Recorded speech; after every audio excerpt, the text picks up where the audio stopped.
recapping last time, you guys were surprised in the morning by the gift of Pinkerton's partial ear in a box, and you guys went kind of did some discovering or some investigating into the disappearance of Pinkerton. You found Govak hanging from the rafters of the Drunken Monk Brewery down by the docks.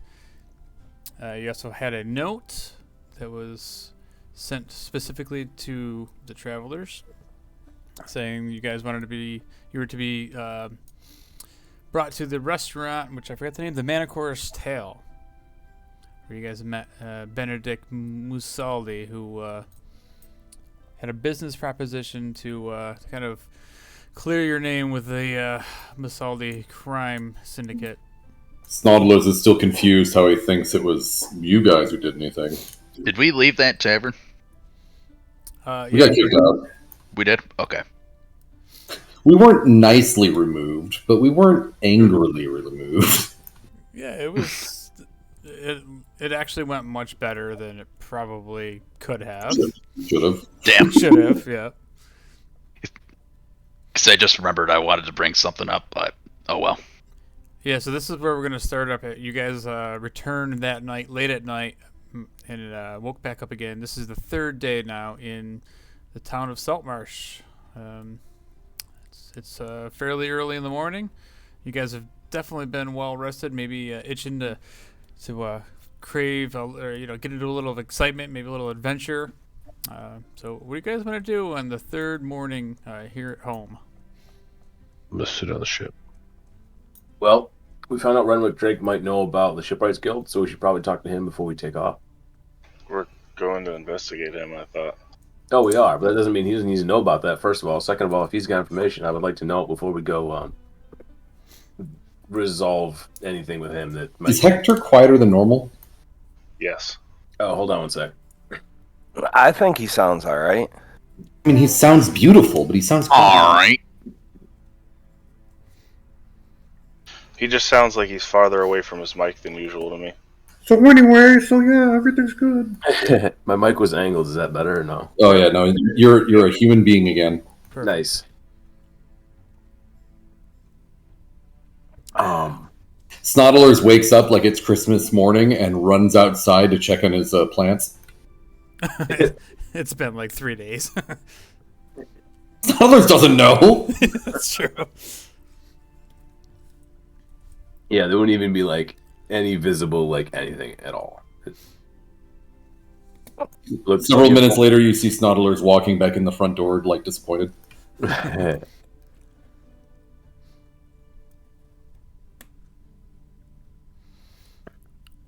But yeah, so I don't know if we want to talk to that guy or not. What guy? Renwick Drake. Huh? Renwick Drake. Meglar's stepdad? Yeah. Yeah. Maybe, Snodlers doesn't remember him. Is that the guy that killed the lady? well, He took her job. yeah, he took her job. We don't know for sure that he killed her, but...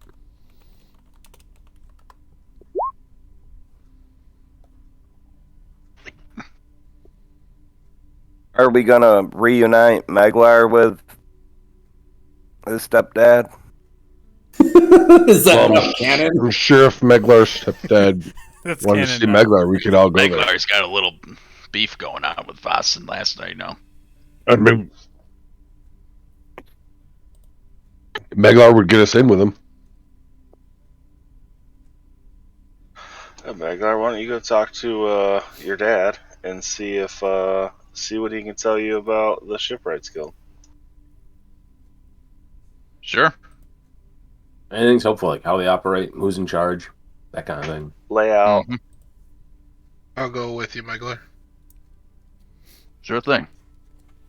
Can I ask him if he's a pirate? Don't ask him if he's a pirate. Oh, by the way. I'm gonna go pick up my order. Oh, yeah. I What? need to swing by the blacksmith quick. What did you order? All kinds of fun shit. I got fucking cheese and boots, and that was pretty much it. I'm pretty sure. Snodulus wants to know, did you order cheese? Sheath. I thought he said cheese too. I heard cheese. Snodulus is hoping he said cheese, regardless of what he said. Did you order cheese? No, I think I wanted to. I don't think you can get cheese from the leather worker in town. At least not cheese you want. Exactly. I also need to get stuff from the leather worker. We should probably get the crew rounded up at some point. I should probably have a. What time is it? It's early. It's probably just sun up. It's probably like 7 a.m. So we're gonna sail to the lighthouse, or are we gonna walk? Well, it's a half-day travel by boat, so walking would probably end up taking like 2 or 3 days, I'm guessing. Well, Snodulus thinks it matters if it's through water or not, because if it's through water, I think the boat's a better idea. It's a lighthouse. There's, not to say that it's not on a small island or something, you could probably get to it by land, but if it's 50 miles in a straight line, it might end up being like 75 miles walking. Now, Snodulus isn't aware of this water shit. You know, I've just been driving boats for the last couple of weeks. You drive the boat through the water. No, Snodulus understands. But the question is, there is a tale of a lighthouse in the middle of nothing. So are you saying that we should walk through water to this potential lighthouse? Or does Snodulus say that you think that it's on land, but then why would we boat there? Like, how is this an option? It should be obvious. I just want to know, can I kill something today? Snodulus takes his hat off and gets one of the rats and pulls it out of its hat and says, "You ready?" I just whip it at him. Is it alive? Yeah, you just got a live rat chucked at you. Yeah, it just like hits you right in the chest and just bounces off onto the floor and it just scurries off and it like runs down the hallway. Snodulus probably shouldn't have done that in the house. I shoot it, or attempt to shoot it. Oh god, I hope you crit fail. Do it! Yeah, Roll! Go ahead, make an attack. Roll! 11? Oh my god. You're actually going to make me look up the stats on a rat. It's got to be a 10 or less. I'm assuming. Cranium rats. I'm not making you... Jesus, no. Giant rat. Swarm of rats. Yeah, it has an AC of 10, so... yeah. Hooray! Squeak! And it just, like, dissipates. Yeah, it just... you see Snodulus... splatter it. You see Snodulus yet again, like, hunched over a little bit like he was this morning after coming in through the front door. I go and pull the crossbow bolt out of the floor, leave the rat stuck to the end of it, and like, do you need to put this back in your hat, Snodlers? Snodulus doesn't need to have that in the hat. In fact, there's more. Would you like more? No. I'm good. Thank you, though.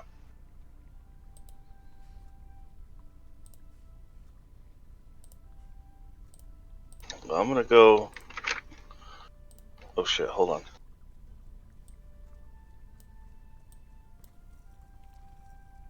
Alright, I fixed it. I almost knocked my window fan, like, out of the window. I'm gonna... I guess head to pick up my stuff. Alright, so who's doing, like, the kind of shopping trip? I already bought it. I need to go pick up stuff from the leatherworks, so I'll go with Doris. Colas, you were doing the same thing, weren't you? I have to go to the blacksmith to pick up that dagger, but I want to go with Meglar to see Renwick there. All right, so we'll start off with Taurus going to pick up his stuff, and as soon as you get down there, it's pretty early, so like she is just setting up her stall, like opening up the front has like a wooden flap on it, and it's like held up by sticks, and she puts them up as you approach, and she's just getting ready for the morning. There's a little bit of fog kind of rolling in from the sea this morning, And it's kind of a quiet morning, but it's the usual sight of like the fishermen, some of them coming back from their early morning catch, and a few of them bringing out their crates of fish onto the docks. But yeah, she sees you coming, tourist, and she says, "Oh, yeah, awfully early. I guess you're really excited for your stuff, huh?" I am, but we've got some things to do later today, so I wanted to make sure to get by early to pick it all up. All right. Well. Good news is it's all ready for you. Hold on, just give me a minute. I haven't even had my breakfast yet.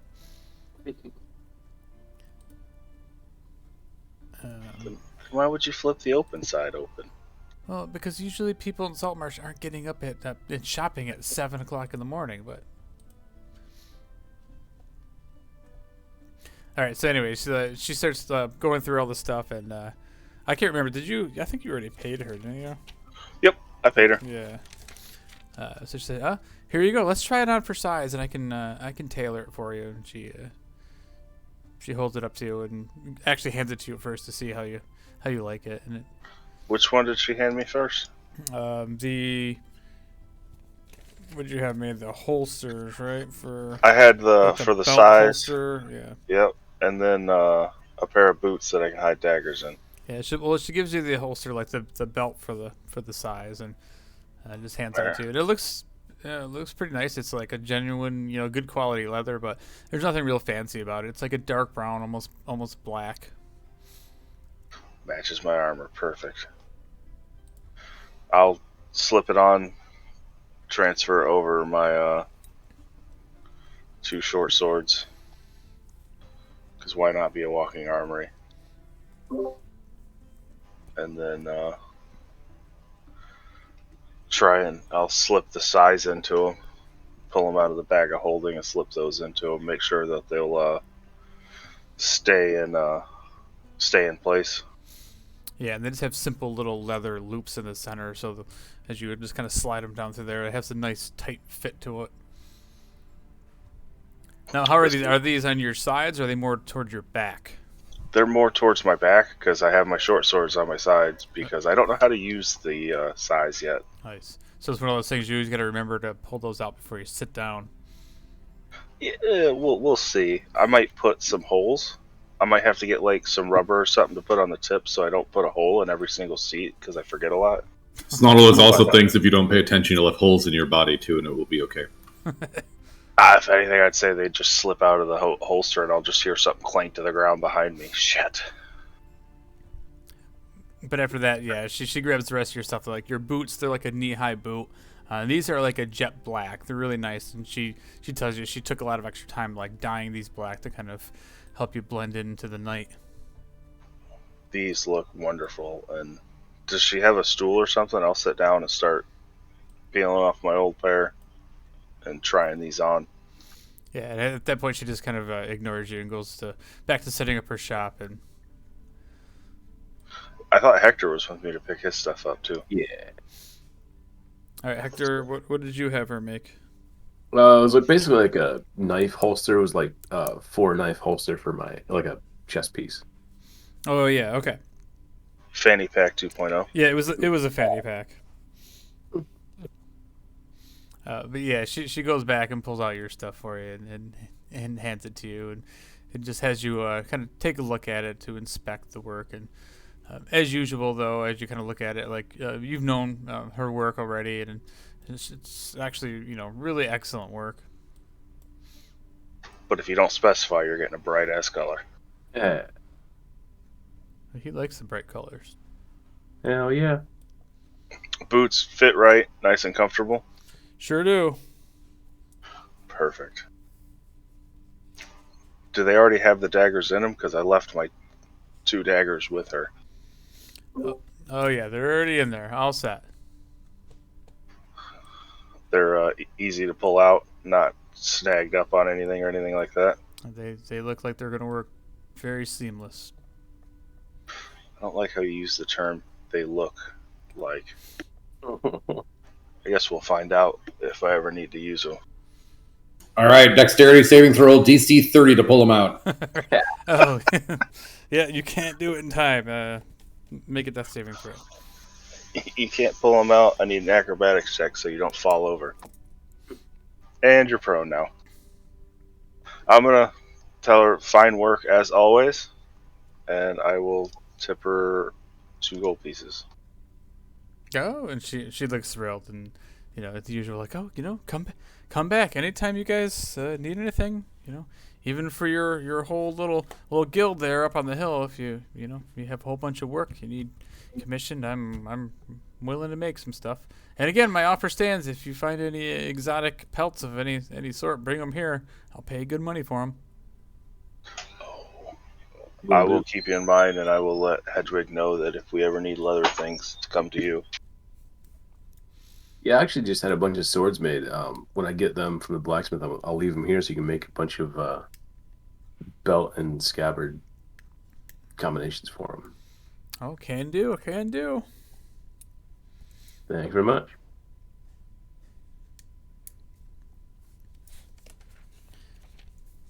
And scene. All right. So what are the rest of you guys doing? So we'll go over to Meglar and Kolos. You guys are headed to go to see Renwick Drake. Yep. Where are you going? What else are old options for us to go to? What's up to you guys? Yeah, what are you guys gonna do? I'm assuming you guys are at this point are doing what you normally do. When you get up at the house, there's like the common room where you guys have your breakfast. There's a big table, everybody's sitting around. So at this point, Hector and Vitoris have already set off, and Meglar and Kolos are about to head out the door. As you guys kind of all sit around the table. Snodulus is getting a little bored. Where are you guys heading off to? We're going to see if we can go find Renwick. That's the guy that killed the lady, right? Yeah. Snodulus wants to go. Okay. Let's go. Yuri, what are you doing? Or Bowson, what are you doing?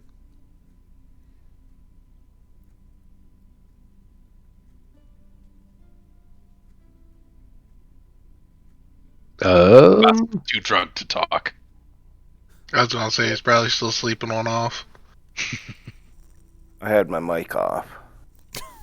Okay. I'm going to spend my morning putting a nice sharp blade on my axe. Because Yuri is itching to kill something. At the sound of that, Snodulus takes his hat off again.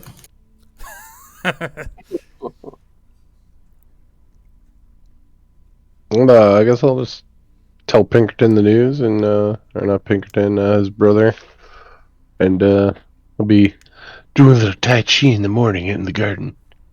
Oh, sexy. So, did we just leave Govak hanging in that warehouse? No, we put him in a crate, and he's in a barrel somewhere in the warehouse, hidden. He's gonna get shipped. Even better. No, way worse. We don't want fucking Meglar's stepdad to know that he's dead. Why was that again? Because we think Renwick's part of the pirates, and Govak is a pirate in league with Renwick, and Renwick got killed by the syndicate. Yeah, but why is that such a bad thing for us? If he knew. That's the part I'm confused about. We don't want. Hopefully the pirates are in deadlock, trying to figure out either where he is or. If they know that we know that he's dead and in our possession, they're gonna be like, "Well, you motherfuckers must have killed him. He's in your warehouse." And then we'll have the pirates on us. Essentially to cause confusion.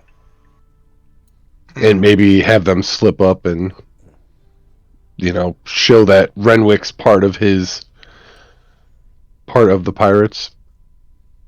I mean, that's what we're trying to figure out. Okay. We saw them together. No, that makes sense.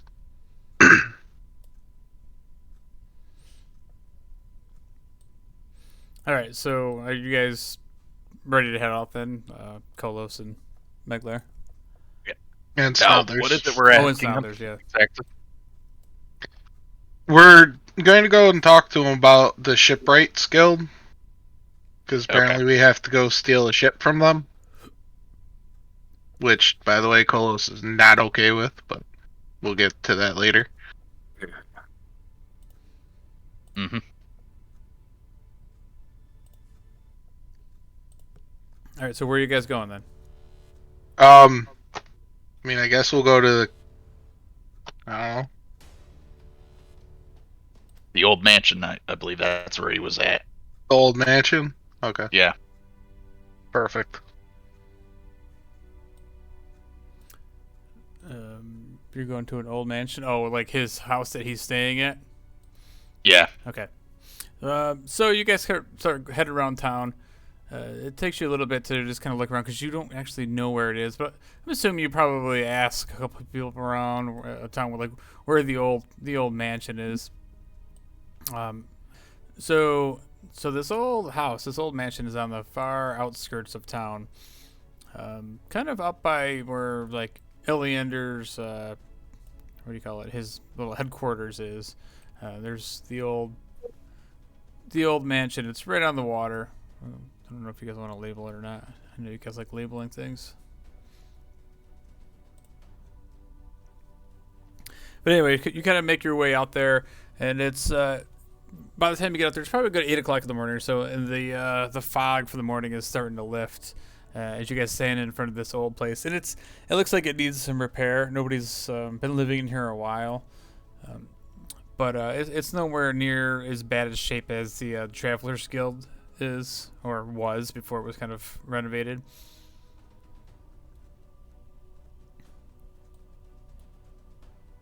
I'm guessing we're just standing out front right now? Yeah. Yep. Okay. I look at Meglar and go, you sure this is the place? I believe that's what he said. Honestly, Nautilus is kind of impressed. Does Meglar remember exactly where he said to meet Renwick? Just that's all it was at the old mansion. But I would assume that you probably, like I said, just kind of look around and. I mean, you remember it. Meglar remembers it, so I'm not gonna make you roll or anything. All right. Well, I go up to the door and knock on it. All right, yeah, you go up there, knock on the door, and almost like right away, the door just kind of flings open, and there's this very short halfling standing there, and he looks like really round, like kind of overweight, and he's well dressed though, and Nautilus takes off his hat. And he looks at you and he goes, good day, gentlemen. What can I do for you? We're to see Renwick. Is he here? Oh, Master Renwick didn't come back to the house last night. He stayed out a little late tying one on at the bar. Did he now? Sounds like him. But if you can't find him here and he's not at the bar, I would check his ship if I were you. Okay. Well, thank you very much. Can I do an insight to see if he's actually he's truthful? You sure can. Yeah, he seems pretty truthful. I mean, this guy, he has a very honest looking face, and he looks very, very pleasant. Not like what you guys are probably expecting, some sort of shady pirate to be living here. So yeah, he seems like a nice halfling lad. Sorry, it's Nautilus here. What's your name? Oh, my name is Gunther. Pleasure, Gunther. And who might I say is looking for Master Drake? Well, it's Nautilus is. I'm Kolos. Meglar. Oh, Meglar, I've heard so much about you. Master Drake thinks of you almost as a son. It's funny. It's Nautilus thinks he thinks about him as like a stepdad. Oh, yeah, he speaks very highly of you, and your amazing skills on the sea, even at such a young age, when he found you adrift at sea. Snottlers looks Yeah, he confused. did have my back a lot. I hear you're quite the seaman. Yes, I am. Well, perhaps Master Drake will take you onto the Hellfish and make you part of the crew. He could probably use an excellent sailor like yourself. And probably by the looks of them, your friends are excellent sailors as well. Snottlers drives the boat. Aha, see? Yeah, Gunther knows these things. I can tell a lot about people, you know? Beglar just looks right over at Snodlers and tells him, "Now don't you be using that crazy magic like you did." Snottlers doesn't know what you're talking about. Oh, crazy magic? Oh, I've always liked to learn a little bit about the magical arts, but... Oh, trust me on this. You don't want to know about his magic. Oh, no, he seems like a delightful fellow. If you don't mind me saying, where did you get that real snazzy hat? Snottlers found it along with his cape, and he billows it. Oh, my. Now, that is a magnificent cape. You tell it Snottlers. If we see each other again, maybe you get one. Oh, perhaps I will. Perhaps someday when I'm allowed out of the house to spend some of the master's coin, but unfortunately I'm the caretaker of this establishment, and I do not go far, only to the market and back. Boring life for Gunther. We have one like you too. I don't remember his name, but it starts with an H. Oh, what do you mean, one like you? Like, is this like are you an anti-halfling sort of person? Being a small person of your stature, I would think that... No. Snottlers is not talking about size. I mean, like a caretaker. What's that guy's name? Javi or something? Hedwig? I don't know. Hedwig, I think. See? Maybe H. Javi. Snottlers is very upset that you would think that I would be racist. Well, I'm also a little perturbed that you don't even know your own caretaker's name. Honestly, Snottlers has only been home for like a week over the entire time I've ever seen him. It's been hard. Understandable. Oh, would you like to come in for a cup of tea? Maybe we could chat more about these magical arts. Absolutely. And Snottlers just walks in regardless, not even looking at anyone. Oh, gentlemen, are you coming in? I guess one cup of tea. I'll come in. Oh, excellent. And you guys walk in, and the inside of the place looks a lot nicer than the outside. It's kind of a little more like picked up. It's not really like the walls aren't really like nice and like refurbed or anything, but it's got like really nice new furniture and stuff in there. Like you see this like beautiful like red velvet sofa. Like he's like someone who just got bought off a whole bunch and is filling out his old ass janky place with like Ferraris and crap. Is that basically what I'm exactly. That's exactly what you're seeing. Is like the place is a dump, but you guys could tell that Renwick came in here and just put all his new sweet ass furniture in here. And so as we walk in, I'd like to look around and see if there's anything that looks like anciently out of place, which is why I rolled history, like something that looks like there is of timeless value. No, so with that, what you do see is something really very ornate chandeliers that are hanging down. This is an old mansion, so it's got these really beautiful vaulted ceilings that are like probably almost 20 feet high, and these chandeliers that are in the place are like very ornate crystal chandelier, and they definitely look out of place compared to the rest of the motif of Saltmarsh. And you can tell that it's old, like it still looks dirty and weathered, like it's been here for a long time. In relative comparison, does our mansion have any of the same features? Not really. I mean, well, like architecture-wise, it's very similar. Could I surmise that they're probably like similar era, even if it's not like same centuries? Just like they're both like old ass buildings, basically, in similar exactly concepts. Or all right. Yeah, so I think you would probably deduce that this is like the same builders, like the original founders of Saltmarsh. Maybe these were some of the original buildings. Sure. Snarlers takes the shortest seat that looks like it hasn't been sat in a shit ton by the halfling and tries to like jump into it.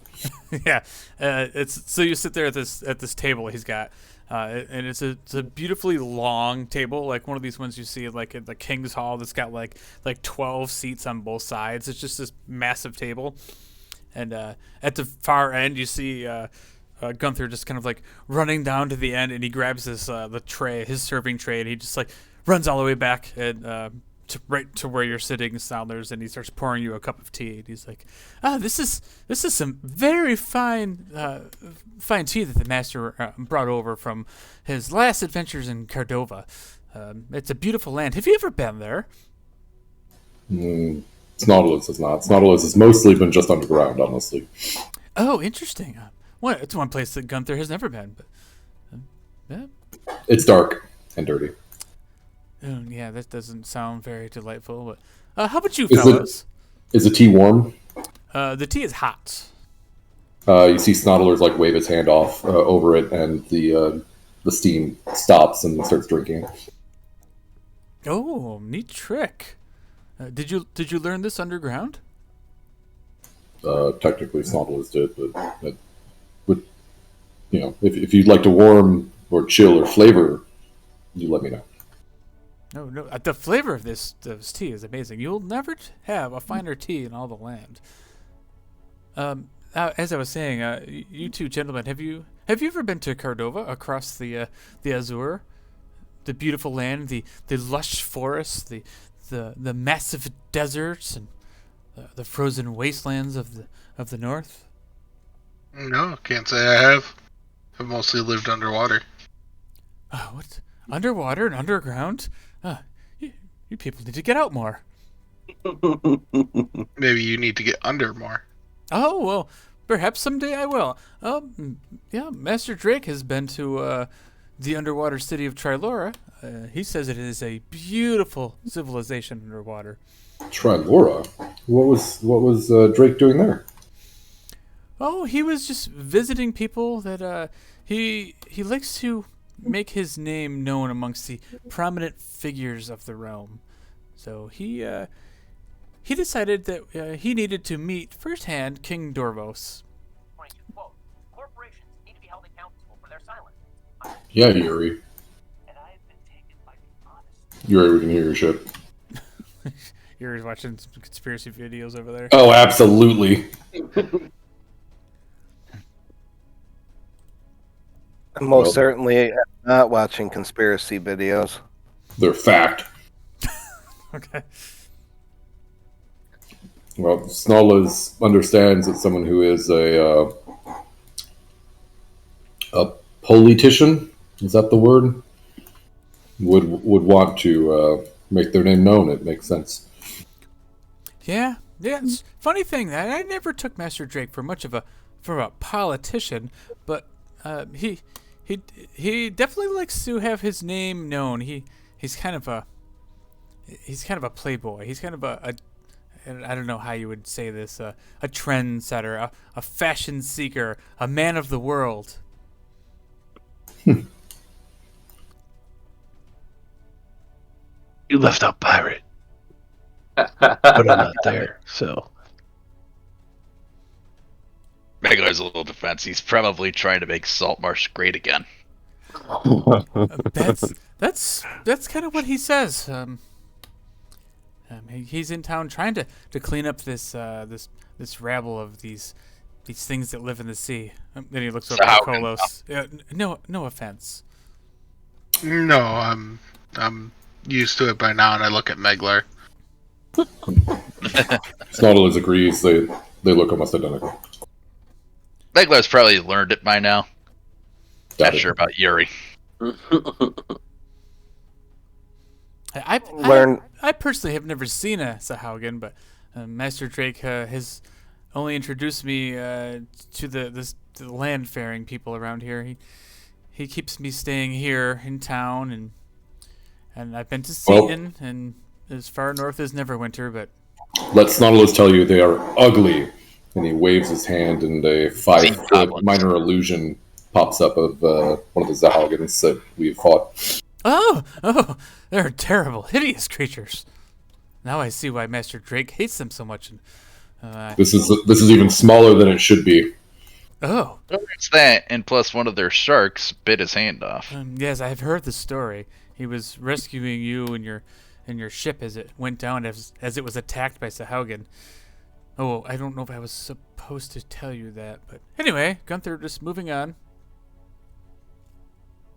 My ship was attacked by Sahaugen? Yes, I know that you were led to believe that it was a storm at sea, but perhaps you and Master Drake have very much in common, seeing as how all your friends died and he lost his hand and many of his friends years ago to a similar fate. Well, there's actually one other one, but he's in Seaton now. He's got his own shop. Oh, another survivor of the Stone Angel? Nope, not the Stone Angel. Oh, the Filthy Dagger. Sorry, my bad. The filth. Yep, that's it. Well, I'd very much like to meet him as well. And he's got his shop over in Seaton. It's called All of the Rage. Oh, it's some sort of weapon shop. That's why I don't know him. Yes, but With a bad pun. exactly. More tea, and he just like starts pouring more tea into your cup, which is probably still mostly full, and it just starts overflowing a little bit. He goes, oh, sorry. Where's my manners? Does he appear like unreasonably nervous, or? No, he just seems at this point like he's starting. You can kind of feel that he. I like how you rolled a natural 1 and a natural 20, but Whichever you want. but he definitely feels like out of his element now. I mean, I don't know if he knows. You can tell that he's like nervous, like he's hiding something, but now he feels that you guys have. Maybe he's We're said obviously a too little much. overstayed, maybe, or Yeah. fair. Well, Snodulus appreciates the tea. Do I actually enjoy it? Yeah, I think him saying that it's like this delicious tea, it legit is probably the best thing that you've ever tasted, Snodlers. That Snodulus is used to mushroom tea, and frankly, this is quite better. It almost has like a maple-ish sort of flavor to it. Diabetes. Diabetes. Snodulus gets down with the teacup, and can I do anything to like capture that? I don't know that I can. So I'm gonna open up my water skin and dump the cooled tea into my water skin, and hand him back the cup. he looks puzzled, and he's like, "Well, if you like, I have more of these tea grounds. I could give you some." No, Snodulus appreciates it, but I mean, you don't want to give too much of your master's spoils. Oh no! Master has crates of this tea. We brought it back from the Bremac Wilds from Cordova, as I said, and he's like, "Just stay here. I will go fetch you some." And he just like turns around and like he just starts like darting off through the mansion. And As soon as he disappears, I'm going to cast Divine Magic. okay, Or not, no, sorry, Detect Magic. Divine Magic. Yeah. And it's a ritual, so I'm actually using one of my spell features to turn it into just a normal casting. okay. Yeah. So as you sit there, just kind of. I'm just going to wander around now. And in the main room, I'm not going to try to like do anything obvious. Just Yeah, picking up on these like auras as you're kind of like walking around, trying to feel this building out. Nothing really magical stands out to you, but like visually, as you start walking around the Sounders, you notice that this place is definitely in actually pretty bad shape. other than the flashy furniture that he put in there. Like you're starting to like look at parts of the walls. There's actually like giant holes in the walls, so you can see into like the next room and stuff. And you kind of like look through one of the holes, and you see Gunther like in another room. And he's like bent over this large crate, and he's like rifling through the stuff, and like there's a crate right next to it, and you can see on the crate there's a large symbol. It's the griffin from the Keelant Empire on the crate, and then he's going through the crate, and he finally pulls out this like large like burlap sack, and he comes running back around down the hallway. So I really casted Detect Home Inspector. Yes, that's a spell. So he comes running back into the room, and he sees you kind of walking around, and he's like, he's heading for the table where he last saw you, and he's like, wait, oh, and he just comes running over to you, Snarlers, and he hands you this very large sack of tea. With both hands, I'll accept it and then bow slightly to him. You'll really enjoy this. Give this to your friends, and spread the word that Renwick Drake is here to make Saltmarsh great again. Snarlers kind of like squint slightly. So Snarlers will do that. At this point, I get up from the table, or stand up, and say, "Thank you very much for the tea." Oh, well, thank you for the conversation, you guys, and safe travels. I'll show you to the door. Snarlers would like that. Yes. Thank you very much, pal. No problem, Meglar. It was very, very nice meeting you.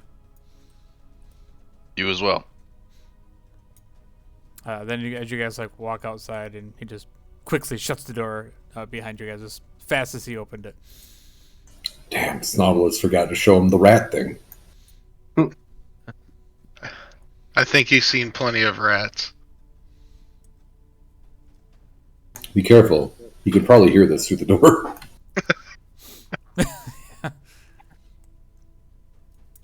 Well, we can, if we're looking for Renwick, we could start at the last place we saw him, which was that bar. Or the most likely place, which is passed out on a ship. Well, we can poke our head in the bar, and then on the way through to his ship, we'll Agreed. We can go to the bar, and then I gotta stop at the blacksmith real quick. Snarlers rolls his eyes so hard and his entire head like goes around backwards and is like, sounds great. And don't be greedy with that tea.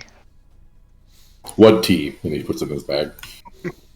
No, I Exactly. forgot. I forgot one thing, Snarlers. Do you still have the trident dangling out of the bag, or did you just? Oh, hell yeah! Okay, I didn't know if you actually shoved the whole thing in the bag or not. It can't. It's too big. Like, that's why it's just like... Well, it's only like probably 2 feet wide, so it should be able to fit. No, it's the length of it, because now we have the whole like length of it. And it's only like a 5-foot container, or like the depth of it's only like 5 foot. Yeah, it's 64 cubic feet, 4 feet deep. So it's like 2 feet plus hanging out, right? Right. So yeah, I just want to make sure that that's what's happening then. Yeah, sorry about that. I need to be more cognizant of that. Okay, so you guys were headed to the bar then, right? To the Snapping Lion Tavern? Yep. All right. It's still early enough in the morning where you guys walk in, and there's really nobody in there. There's a couple fishermen sitting there eating breakfast, but you guys see Hannah. She's like sitting at a table actually talking to some of these fishermen. Well, let's go see Hannah, because I think she was the last one talking to him. What was the name of this tea, or where did this come from again? So he didn't tell you the name of it, but it is from the continent to the west, from Cordova. And it's specifically from the Brymac Wilds. And then it was a griffin logo was on the box. Excuse me. So the box next to it. Right, yeah, the box next to it. So what you saw was like a room, and there's a bunch of crates in there. And I would probably make the assumption that it was from the same set. So I'm just labeling it as Griffin logo, blah, blah, blah, with everything else you said. So when I say it wrong, you'll know now. Okay, perfect.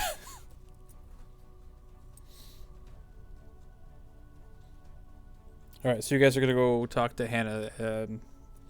Yep. Sorry, I have to write Snodler's notes down because he confuses me. It's not always confuses himself. All right, so yeah, you guys make your way. Megler, you make your way over to the table that she's sitting at. There's a couple of fishermen. These are definitely older guys. They're having their senior breakfast in the morning. And as you walk in, Hannah notices you and she looks up and she's like, "Oh, boys, here for breakfast?" Snarlos sits down in the tallest chair you can find. with the fisherman. Meglar is actually here to ask you a few questions there, Hannah. Oh, okay, Meglar. Oh, when we left, you were the last person we saw talking to Renwick. You know, the guy that was flirting with you? Yeah, he's been in here just about every night. He comes in here and tries to convince me to move into his crappy house up the road, and I'm just not ready to settle down. Any chance you know where he went? Well, I don't know, nor do I care, but I'm assuming back to his stupid ship with all the ballistas on it. I mean, who really needs all those ballistas? Like, is he trying to compensate for something? Hey, the guy did save my ass back in the day. Oh, well, sorry. I don't mean to offend you. I know you're one of the travelers, and you know I respect you guys, and especially Vossen. Where is Vossen, by the way? I'm surprised he's not coming down here for his liquid breakfast. He's actually in a pissy mood today. Oh, well, that's too bad. Well, just he'll come around. Give him. Just tell him if you see him. Just tell him I said hi. Will do. What else did you want to ask me? Nope, that's pretty much it. Oh, well. Kolos? You wanted to ask? Nope. Okay. Well, thanks, Hannah. Well, no problem. Come back now real soon. Bring your friends. What about breakfast? Here's a little gold for your trouble. Okay. Yeah, now there's this there. Oh, you wanted breakfast here. No, that's okay. It's not like it's sound sad again. We can stay for breakfast. It's all right. I'll take a raw haddock, please. Jumps back up again, both fork and knife at the ready. All right, so she goes and she gets some breakfast. Give me some chicken. Oh, where's the manners? My goodness. And so a couple minutes later, sighs and he goes, "Chicken, please." Oh, wow, Meglar. So yeah, a couple minutes later she comes back with your guys' breakfast, and it's just 3 copper each for your breakfasts, and we'll leave you guys there for a little bit while you enjoy your breakfast. We'll go back to the house to Vossen and Yuri. I leave a silver. Verbius, I got some bad news. Hannah gets a good chunk of money in this place with all the way you guys tip. All right, sorry, go ahead. I got some bad news, Verbius. Oh, bad news. I better put my bad news jacket on. Well, you better put your bad news pants on too, because you might poop in them. Oh, well, why would I want to put them on if I'm gonna just soil my pants anyway? Well, yeah, you're right. Pinkerton, that was his ear. Oh, dear God, I knew it. You know us. But he's safe. Oh, well, that's good. You know, us cousins, we kind of have like this cousin telepathy. You know, my left ear's been burning ever since we found that ear in the box. So I kind of had a good idea that was his ear in the box. Yeah, well, we have to do a task for them to get Pinkerton back, or your cousin will be gone. Oh, and he starts like getting a little woozy. And he has to like, he put his hand on the wall next to him to steady himself. How about you take a little bit of time off and relax? Oh, I can't. We have so much to do. You know, they want double the shipments headed to Seaton. I can't. Now's not the time. I think Pinkerton would want me to keep going strong with the business. Yeah, all right. Well, you know that big guy that was trying to get money. Oh yeah. Pinkerton mentioned about Gormac or Gary or something. I don't Yeah, remember. Gary Gourmet, whoever, whatever the guy's name was. He's not gonna be a problem anymore, but there's gonna be a barrel at the warehouse. You might want to not Well, ship out. I don't want to know. I have too much information. If you killed this guy, that's all your. Well, I don't want. well, I don't we want to we be an accessory to murder. Oh, Furbies can handle this. either way, if there's a barrel that needs to not be touched in the warehouse, so I would just not touch that one. Okay. I'll just describe in detail that barrel. Don't open the barrel of Gary. Gotcha. Don't ship it either. Oh! Don't ship it. Oh, I better write this Get down. rid of it! Furbies is so confused. I'm hearing voices in my head. It's the terror of losing your cousin's ear. I'm telling you, it's the telepathy. Something must be happening with him right now. It seemed like he was staying at a really nice place. So Oh, yeah. either way, I just wanted you to hear it from me and tell you that we'll do everything we can to try to get him back. Well, I appreciate it, and thanks for the news and ruining my day. You're welcome. Okay. Have fun getting back to work. Okay, I'll go check on that barrel of Gary. All right, just don't open it. I just better put my pants on first. Yeah, you might want to take them off when you get there. You might shit them. All right, Yuri, what are you doing at this point in time?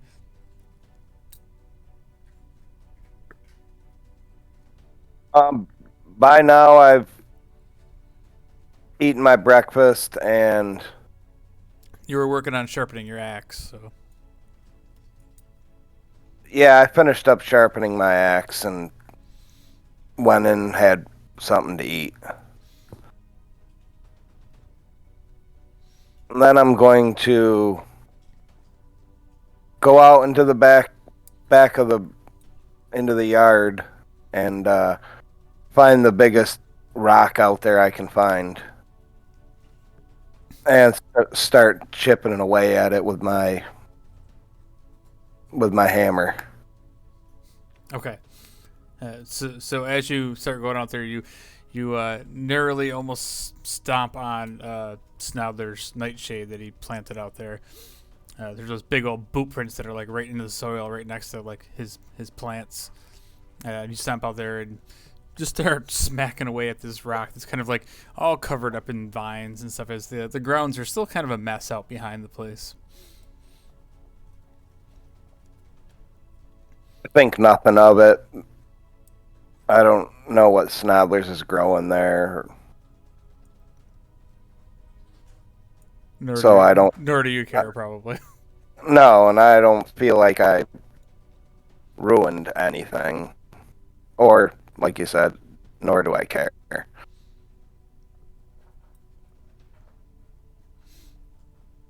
All right, so we're gonna go back to Vitoris and Hector. I reckon we should hunt down the crew. 'Cause it's Yeah. what, like 7:30, 8 o'clock in the morning? Yeah. What time do you think we should get them ready to leave? Well, if everyone else is moving along the same pace we are, we'll be ready to go in like half an hour. Half an hour. Depends on how long it takes Meglar to talk to his dad. I mean, they might have an emotional reunion. Yeah, hopefully they'll save that for another day. You know, it might be, maybe you need to take Meglar to the side, tell him about the birds and the bees. Hopefully they already have that taken care of, but either way. I'd say,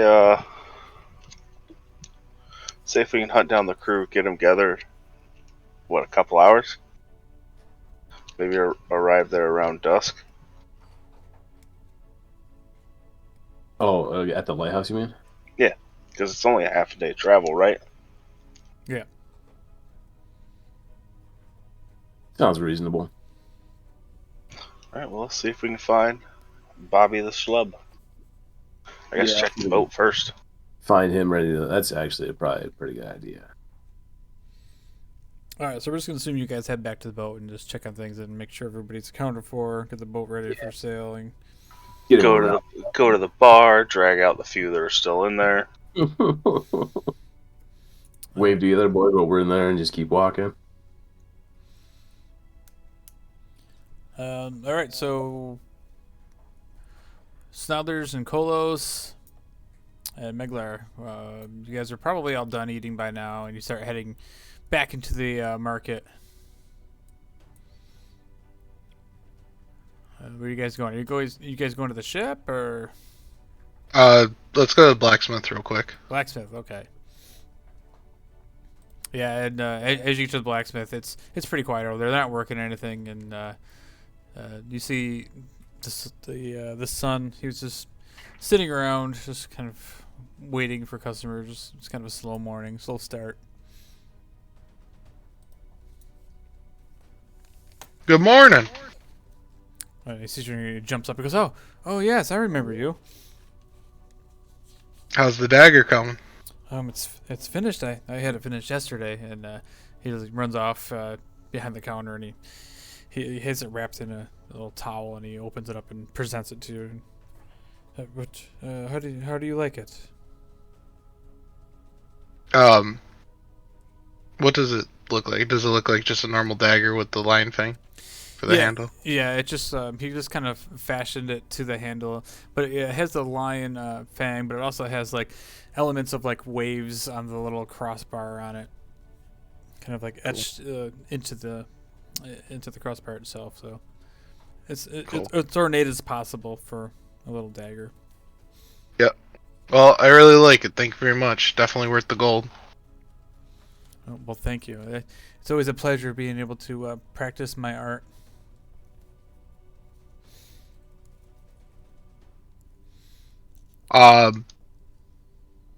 Yeah, that's all I wanted to do. Well, I hope to see you in the Travelers again. Absolutely. And he goes back, sits down, and twiddles his thumbs. All right, what do you guys? As we're walking our way, I take out the heart of Cazador, and I'm like, "You think Snodulus should try to make an armor for this?"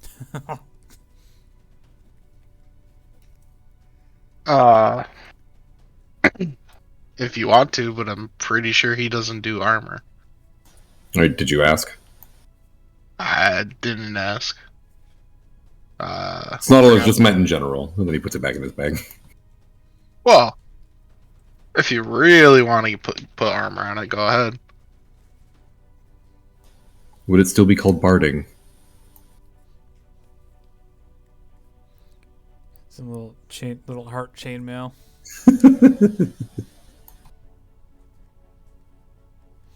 I guess we go off to the ship. Renwick's ship, to be specific. Right. It's the Hellfish. The Hellfish is at the dock, just like 2 docks away from the Sea Ghost. As you guys pass by, you see as you guys are walking down the main road and along the docks, you see people on the Sea Ghost, getting the ship ready for departure. As you guys make your way to the dock of the Hellfish, it's a similar sight that you see there. Much larger ship. It's about 120, 130 feet long. The sides are both, full of ballistas. Crew members are already out. They're kind of preparing the lines, checking everything over, making sure the sails are all in good shape. Snodulus understands why he says that he's compensating.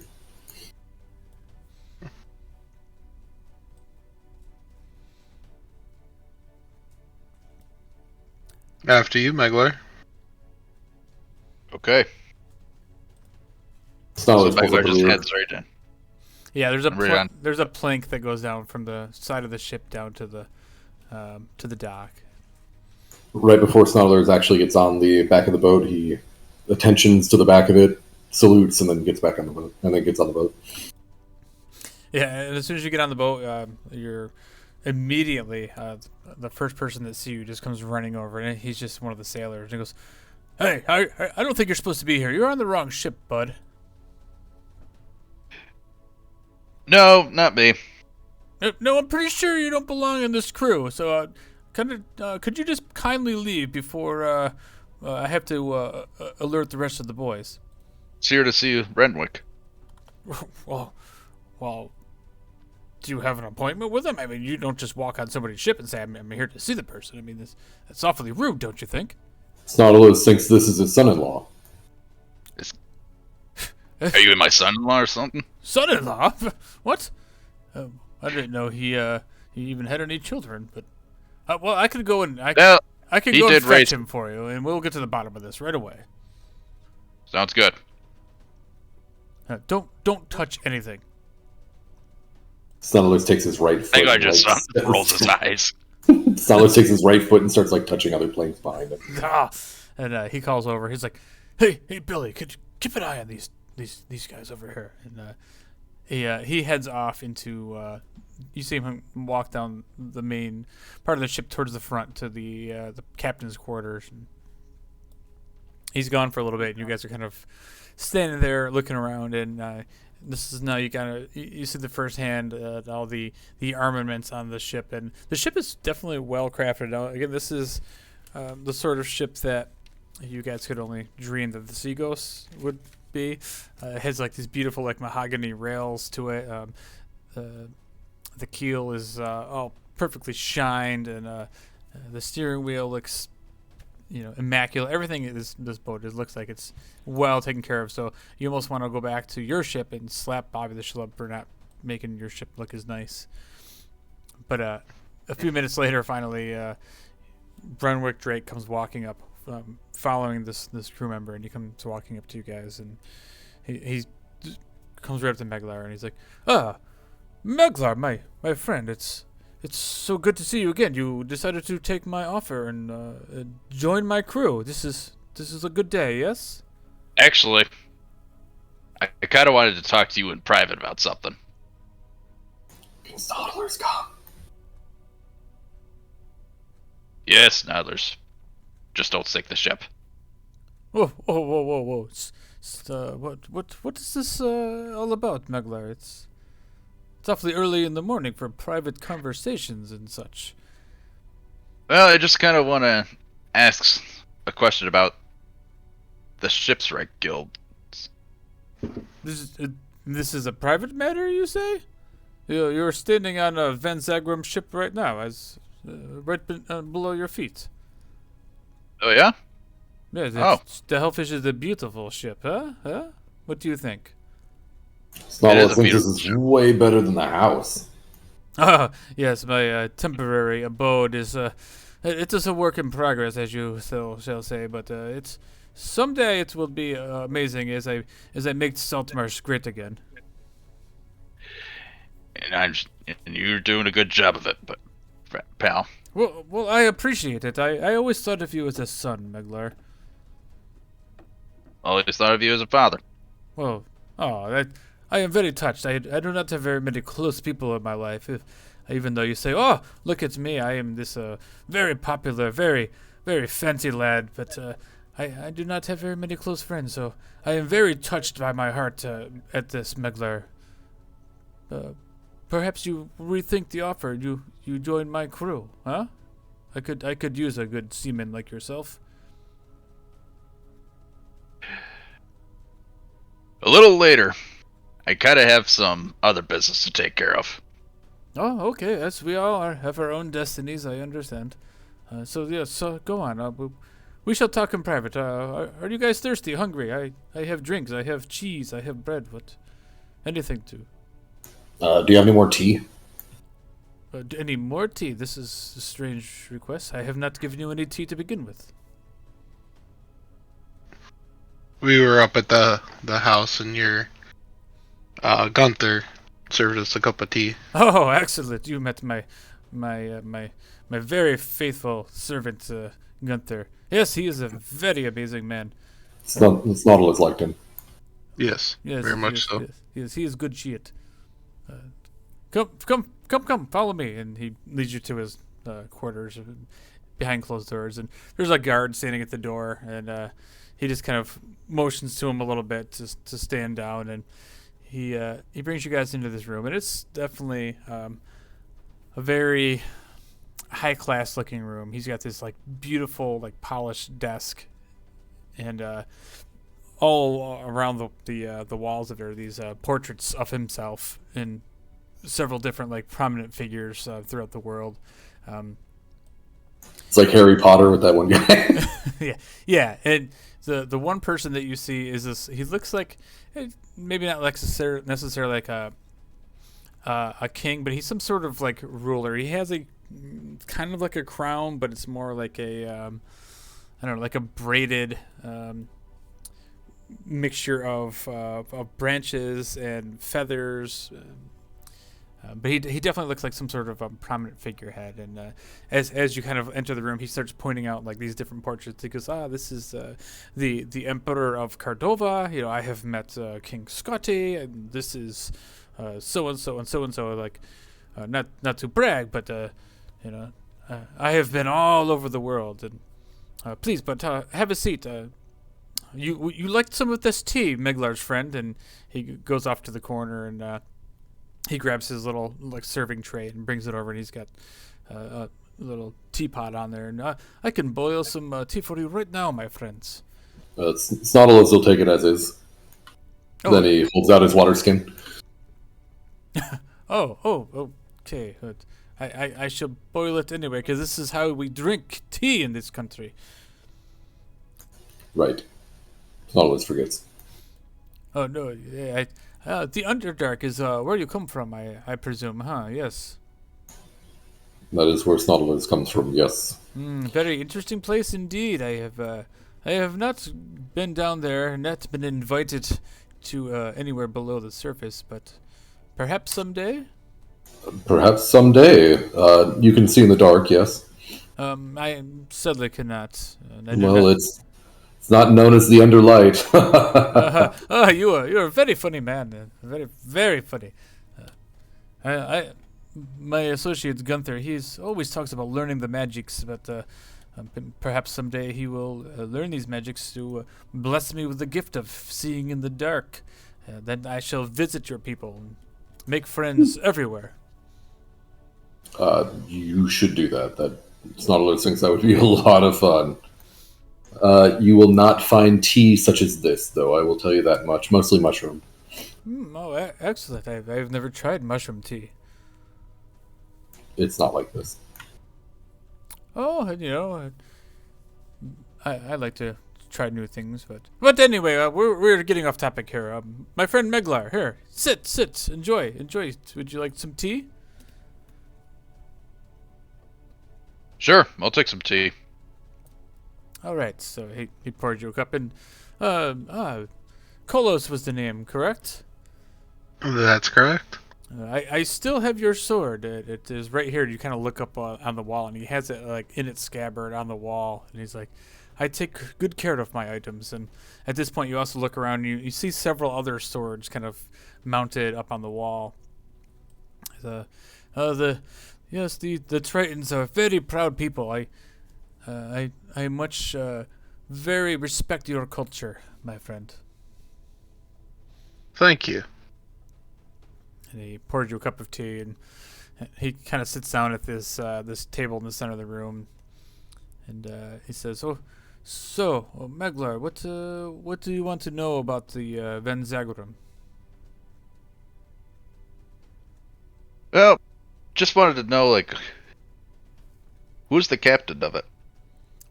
There's not necessarily a captain of the Van Zagurum, but the owner of the Shipwrights Guild.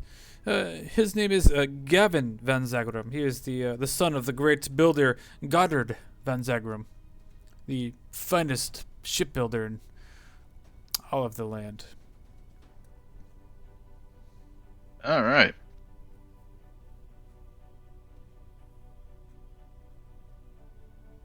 Also, you did also add yet another offer for us involving us killing some Sahaugen for you. Oh yes, the Sahaugen scum. Whenever you will dispatch these hideous creatures, I will gladly pay you.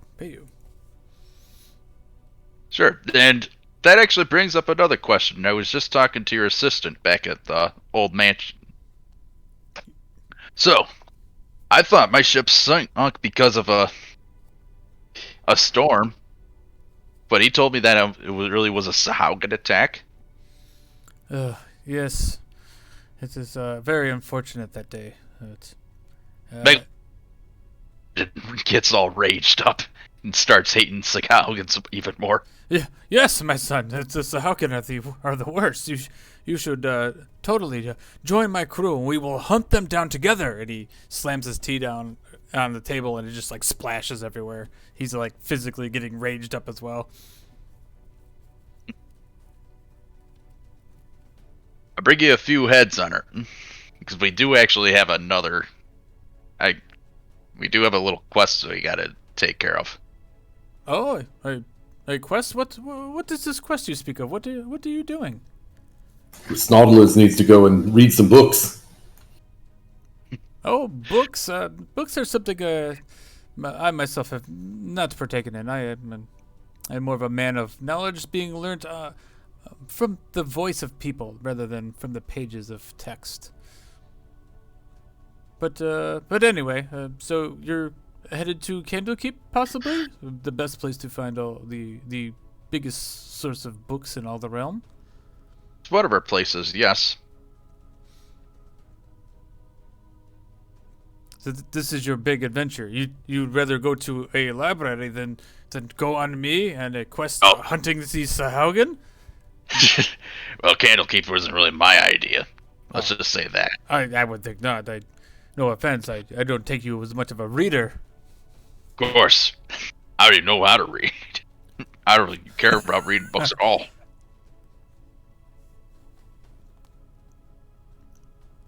So why do you go here then? What's the point of going to the Candlekeep? I have been there before. Yeah. It's a lovely place. All sorts of people and scholars and things to learn and do and eat exotic foods and. Well, I'm pretty much one of the muscles with the group in case of random attacks on the sea. Ah, I see. You never know when those Sahaugens attack. Yes, you're very right. That he holds up his left hand at the with a hook on it, and he's like, Oh, please, I do not wish to offend you. This is the result of one of their damned sharks that they ride. The bastard snuck up at me when I was protecting my friend here, Meglar, and it snatched off my hand, but it just intensified my rage for these things. Please, it is harmless, and he holds it out in front of you, Snodlers, to feel his hook. like with one finger, I like poke at it and then recant. And he pulls it back. I know I like you very much, Snodlers. You are a good man. No. To answer your question, though, we're going to Candlekeep, and we're going to attempt to learn as much as we can about Dagon. Oh. He looks over at Snodler's bag and he says, "Oh, what is that in your bag there, my friend?" Snodlers has a giant trident piece. That doesn't appear to be any ordinary trident. You speak of Dagon. What do you know of this Dagon? Well, Snodlers heard some stuff. What do you know about this Dagon? I know he is a great demon lord of the sea. He is not to be messed with. In fact, maybe you have already seen he is being attempted to being risen to our plane of existence. This cannot happen. That's pretty much our plan. We hear that they're there's people out there trying to summon him, so we're trying to stop that. Well, that is not my goal, but it is something I find of very interest myself. You see, I am searching for things, pieces of this trident. Looks very similar to the one that you were carrying there, Snothers. Snarlers wouldn't be surprised. Have you found any yet? Sadly, I have not, until fate has brought you into my ship today. Mm-hmm. No, Snarlers understands that. Can I see it? Nope. Pretty please. Nope. Oh boy. Snarlers stands up in his chair. Please don't do this. Go ahead. That's enough. You're a smart man. I'm talking to Renwick here. You're a smart man. You put two and two together. Alright.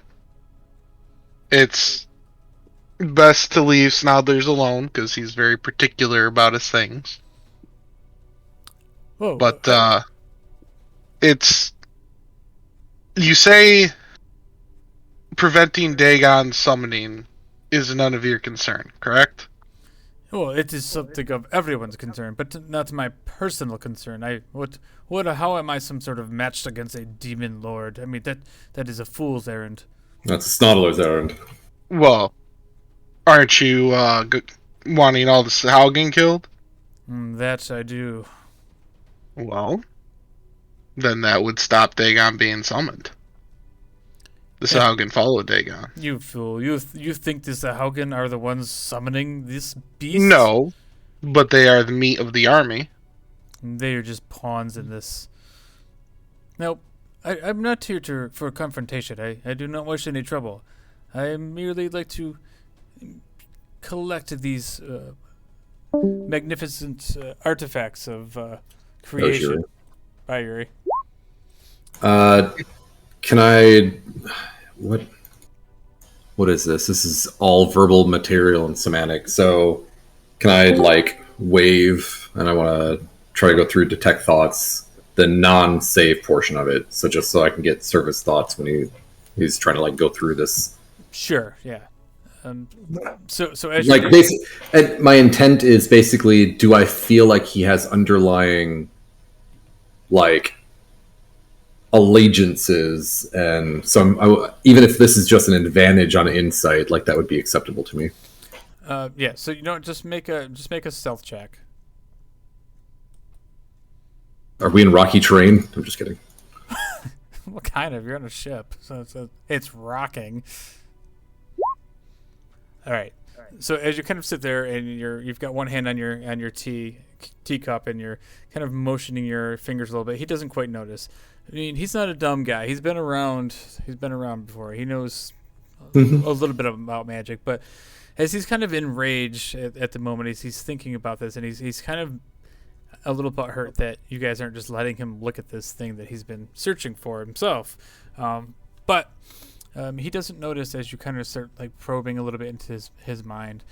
Surface thoughts are definitely of this elation that he has never seen any pieces of the trident before. But you get these thoughts that he's like, he can't believe that this just fell into his lap. And he's like, I must see this. I would like to hold this amazing weapon. Understood.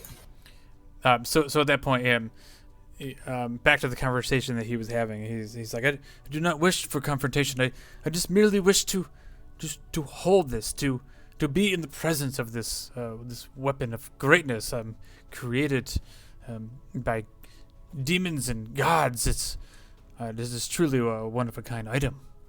Please. Snodlers agrees it's one of a kind, but also not to be meddled with. Snodlers thinks it is safe, mostly where it is right now, and he taps the top of it. Well, perhaps I could interest you in some coin. Maybe I could hold on to it for you. I will keep it safe. Nope. My ship is very safe here. Look at all the No. Snodulus thinks you're compensating. I will give you 2,000 gold right now. Snodulus is fine. Snodulus, this is much more important than gold.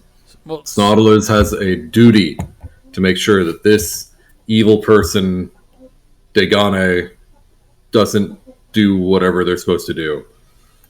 well, Snothers, I see you are a man of hard bargain. How about 6,000 gold? You know what? No, Snodulus is kidding. No. No, well, that is a pity. But could it maybe 10,000 gold? There is no gold value that Snodulus would part from this. Please stop making a fool. Please, I would ask you, Meglar, please take your friends away from me right now before I get enraged. Please leave my ship. All right. Sorry, you had to see this. Come on, guys, let's get out of here.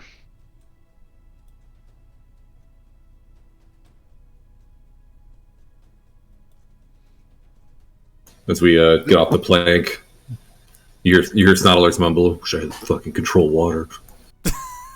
No, you do not wish you had control water. No, none of you know what happened. I never said once what happened. It wouldn't. I mean, it'd probably smash the boat up, but I mean, you're in a shallow harbor. Okay, so kind of a new secret thought now of Meglar's for Renwick. He did save his ass, yes, but was it really necessary to start a fight with a little guy for a little piece of fork? Snodulus thinks he may be controlled. The only thought that he had in his brain was to touch it, which is kind of creepy. Sounds like he doesn't like to be told he can't do something. Well, that is also what I expect someone of his power. Snodulus thinks that babies will always be babies.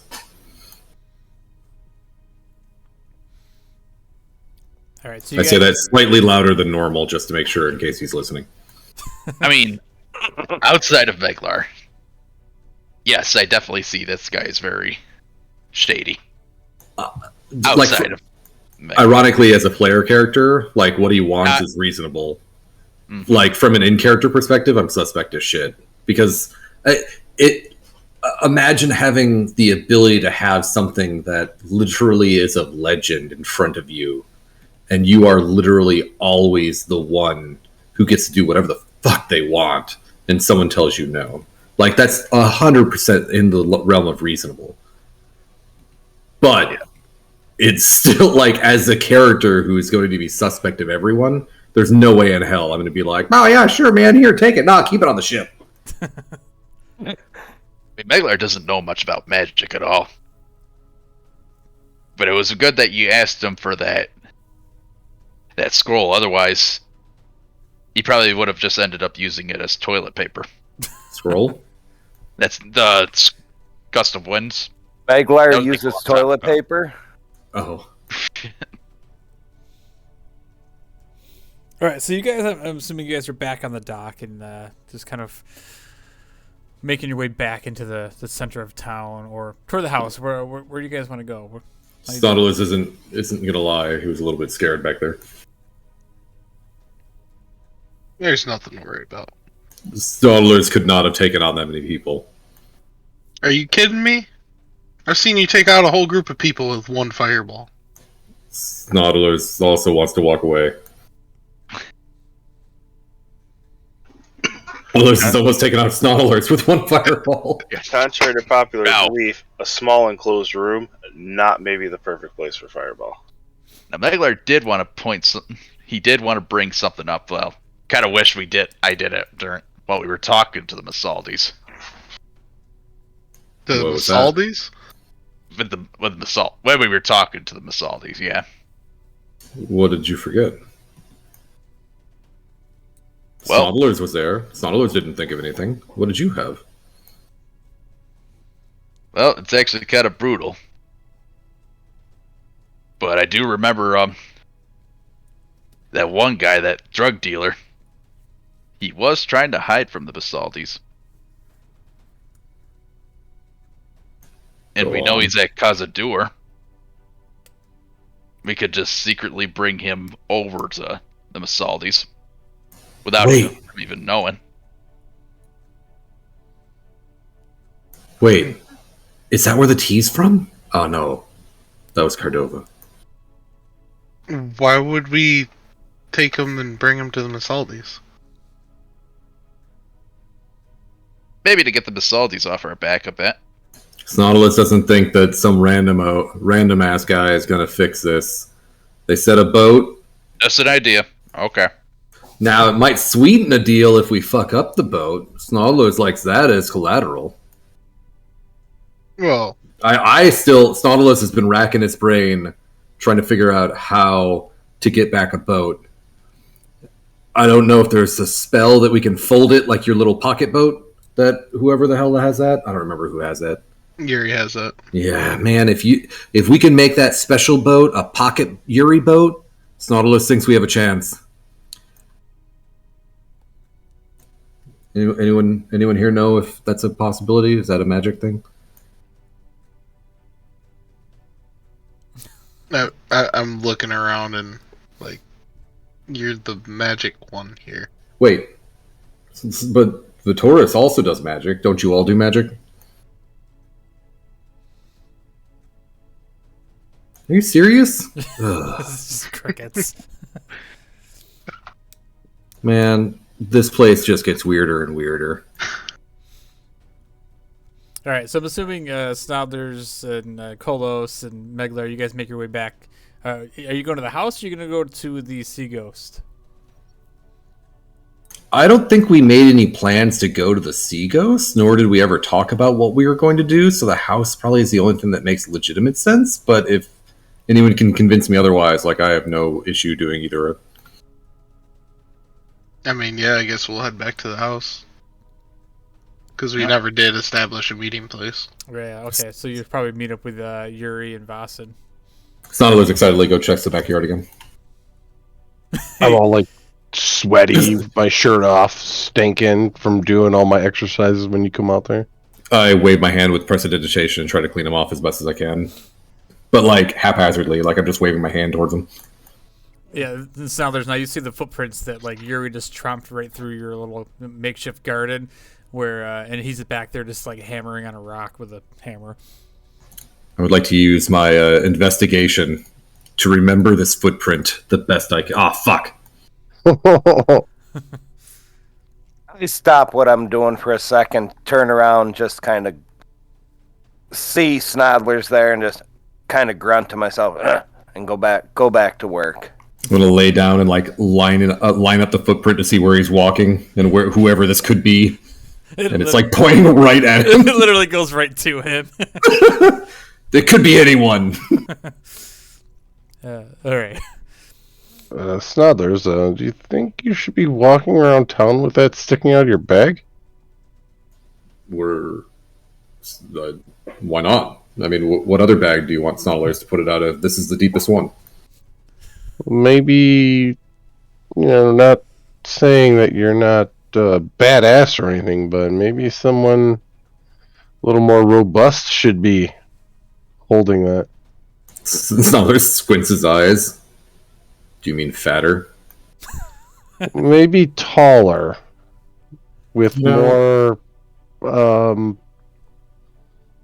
battle wear instead of a tiger cape and a rat top hat.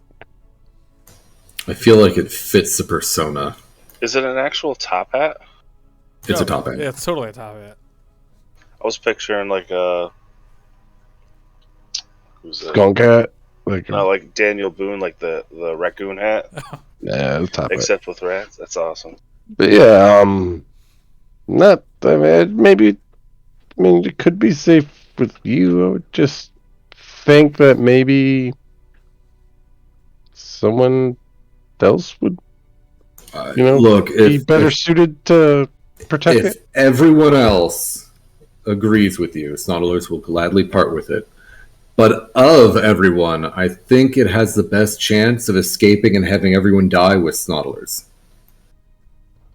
Did I just hear that right? Am I out back with them? Yeah, if you want to be sure. Say, have everyone die? If anyone's going to survive with it, it would be Snoddlers. Just pointing that out. I mean, let's be honest, Watson. Who's gone down the most? You or Me? Snoddlers? Yeah. Me? I'm not suggesting me. I'm just saying in general. Out of all of us, I think Snoddlers has went down the least. Snoddlers can go invisible. Snoddlers can be hasted. Snoddlers can fly. Snoddlers can even do like magical, like individual. someone Oh, like come like- on, man. The Triton race who wields tridents as weapons would be more proficient in holding it. I've Can never trained with a trident. Yes, but your people do, and I would think that it would be normal to see one of your kind with the trident than a little guy with this giant trident sticking out of his back, is all. It would look less conspicuous. Is all. I think Snoddlers can hold on to it. There's no reason to be scared of it. Snoddlers isn't scared of it. You're scared of it. Obviously that. I'm glad you have some backbone. I mean, don't get me wrong. Snoddlers has almost pooped himself several times. But in regards to the trident, Snoddlers is good. Well, keep it protected as well as you can. Of course. Since Snoddlers gets up, turns around, and hits the house, and he walks away. All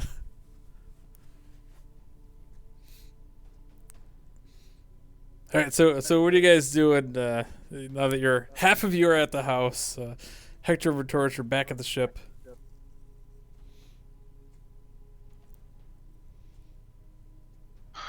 I guess as long as all the crew's here, I guess I'll go. I'll let Hector know. I was like, if you want to stay here and get everything prepped, I'll go to the house, see who's there, and we can get ready to head out. Sound like a plan? Hector? Hector's muted. Yes, I was. Yep, sounds good. You're just like, my bad. Alright, I'll head back to the house. Try and round everyone up. Let them know the crew's ready. We can head out. Nice. I'm gonna go back down and work on my armor some more. Work on your armor. Yeah, I got some crab shell. I'm gonna turn into an armor, or try to. Oh my god. Yeah, the crab shell. Yeah, You roll a 1, so you forgot to clean it. probably. Oh god, the smell. Alright, It's my stealth armor. All right, so go ahead and do a survival check that you normally do for your crafting, Hector. Yeah. Oh, nice. hell yeah. How many pieces did you have? I can't remember. I don't remember. It was whatever Vittoris picked up, or Vossen picked up for me, because I wasn't there that week. I think it was 3. All right. You're talking about the shells from the big ass fish or the big ass crab? Yeah. Yeah. Yeah, it was 3 pieces. All right. Well, So that's the complete opposite of a natural one. yeah, that's a really good roll. So yeah, you end up like sewing in like you like poke some holes into the corners of these things, and you get like these 3 pieces of this essentially like plate mail, crab plate mail that you put on your chest and like on your shoulders. So you have like a shoulder piece. You don't have your coat anymore, do you? I don't think you bought a new one. I have that cape. All right, yeah. So the cape probably like conceals some of some of your shoulders of this like hard shell. Then you have this like a plate. It's kind of like a breastplate. Nice. Can you wear a breastplate? I think you can, right? Yeah. Yeah. So you can go ahead and add that to your inventory. Just the stats of a breastplate. Hell yeah.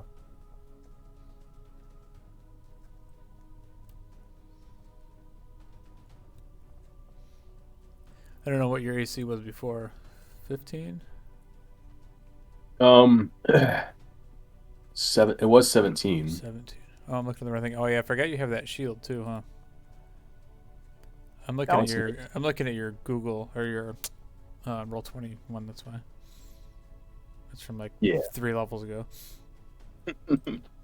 It's all right. This is the first time it's gone up, so All right, cool. So I like that. hell yeah.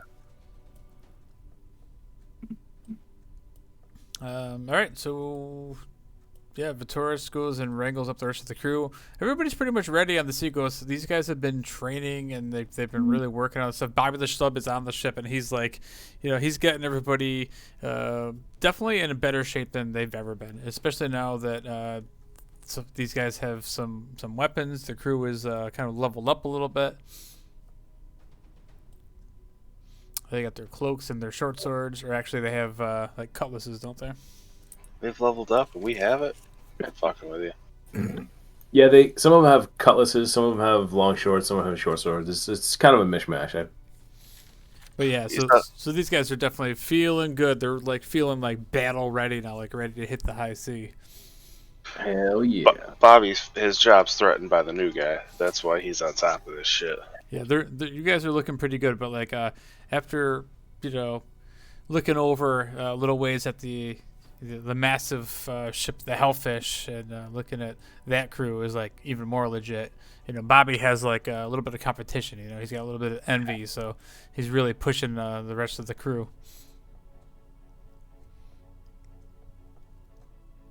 Hell yeah. All right, so you guys, let's see, who was going to run up? Oh, so Hector, you went up to the house, right? Or No, I I was went gonna- up to the house. Hector was making his stinky crab armor. Okay. All right, so Vitoris goes back into the house, and Vitoris, by the time you get back to the house, you see these guys kind of all like made their way back inside finally after Vossen had his workout, and Snodlers was checking out his plants that aren't growing yet. Yuri's banging on a rock. Ship's ready to go whenever you guys are. How big is Yuri's rock? Oh, it's a big old boulder. It's in the backyard. He's just chiseling away at it. So Hey guys, look, Vitoris got him some new booties.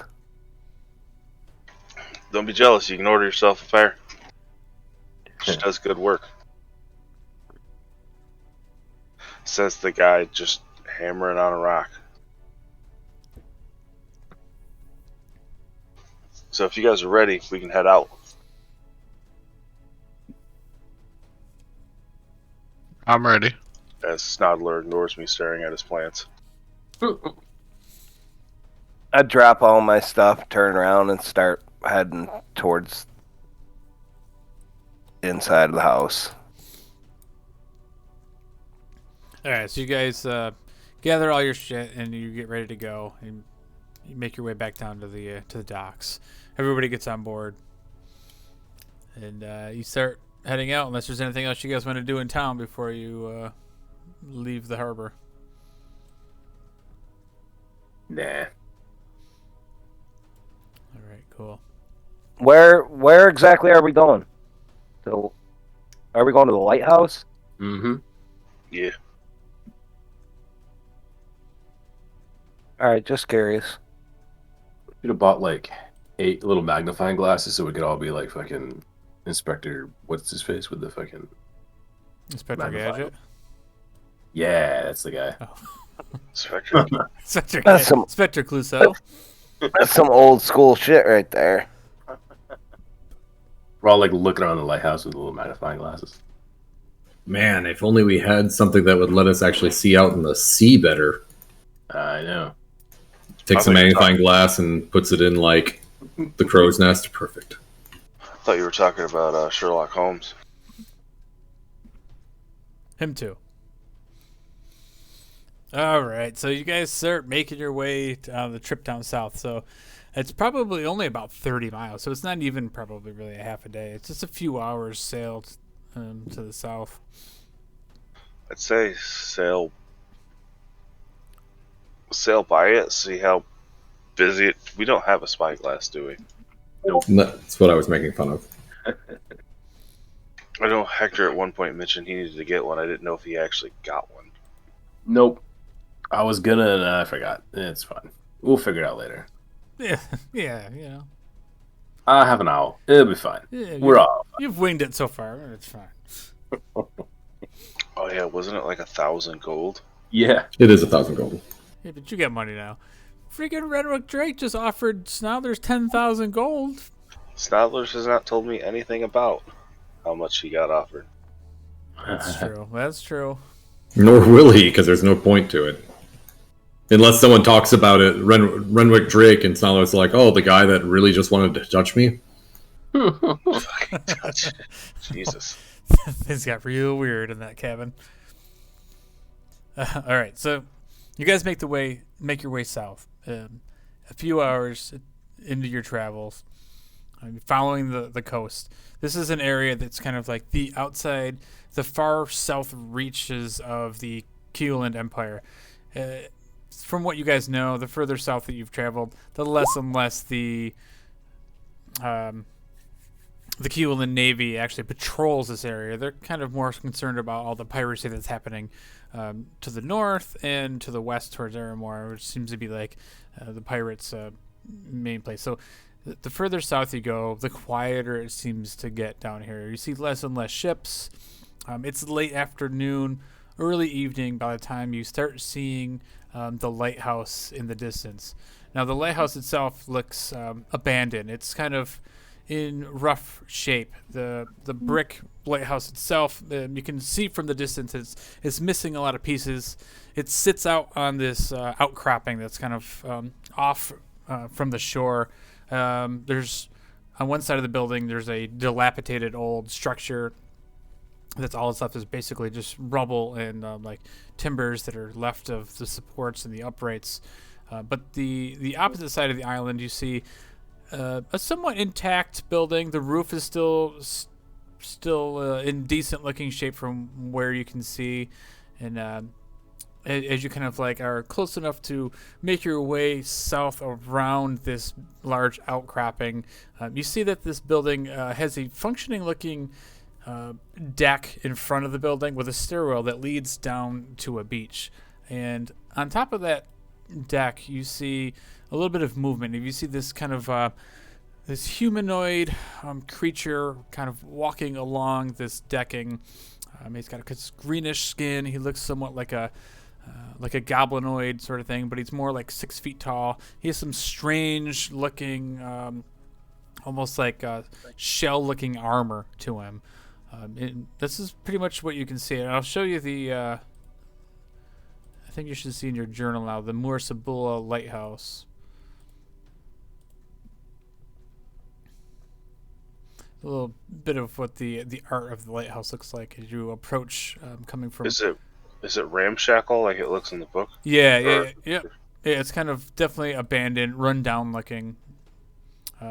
Maybe the roof isn't as bad as it looks like on the main structure to the left there, as it looks like in this picture. It's got a couple big old holes in it, but it definitely looks like nobody has been there, living there in a while. I'm gonna ask Kolo, what's the blue thing? What the hell are we even doing here? The green thing? Greenish blue? Yeah, it's green. Can I tell from this distance? Okay, so make a history check, Kolos, to see how good your memory is.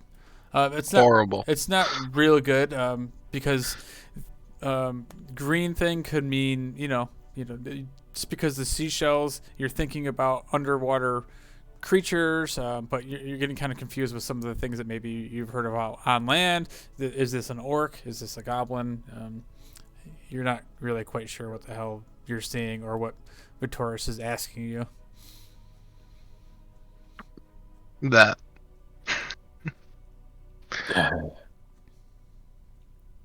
It's probably vampires. They're everywhere, apparently. It's an infestation. They're the ones trying to get Dagon summoned. I'm sure of it. Oh, why don't you send your owl up? How far away from the coast are we? You're probably a few hundred yards from there. You know, it's just enough to where you can see this figure, this green figure with like this kind of like, all I can say is like shell-looking clothing on.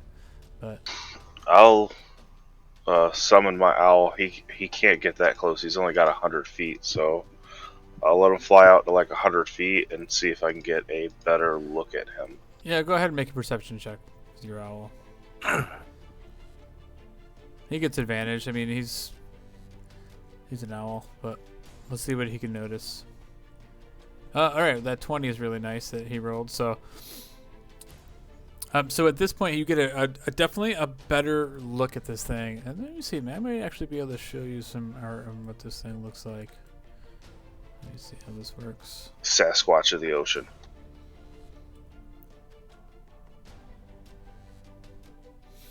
I don't know if this is going to show you. Hopefully it doesn't show you all the stats, but here. Oh, wait a minute. It might show you. No, if you click the which button is it? Display in VTT. It just shows the picture. Yeah, Like it doesn't give you the stats. yeah, but that's in D&D Beyond. I'm not talking about D&D Beyond. Oh, sorry. So anyway, so this thing, it definitely looks like a sea creature at this point, Vitoris. What you can notice, this thing definitely has this armor that's made out of shells and almost looks like a coral reef growing out of his back. At the same time, you see he has a spear kind of in one hand, and he's walking along this decking as he kind of turns. And he starts looking out in the sea ghost's direction out to the sea. Does he notice us? Does he do anything? He just stops and stands there at the distance that you guys are at. He's just at much of a disadvantage to see what the hell you guys are, as you can really see what he is doing. He just knows there's a ship passing by. Right. All right, I'll give a description. Let him know that he's looking in our direction. It's a green creature wearing some kind of shell armor. He looks like he's got coral growing on his back, and he's carrying a spear. All right. So with that description that you say, that rings a bell now to Kolos. And Kolos, you've heard of these people before. This race is the Koalinth. They are a race of sea people, sea folk that are also not known to really be allies with the Sahaugen. But they're also kind of a warlike hobgoblin sort of race themselves. They don't have a whole lot of allies.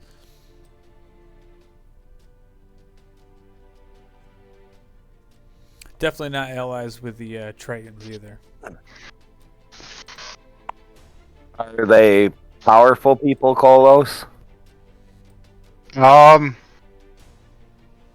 Not any more so than normal underwater people. They're not like more or less feared than any other race. They have a spoken language, right?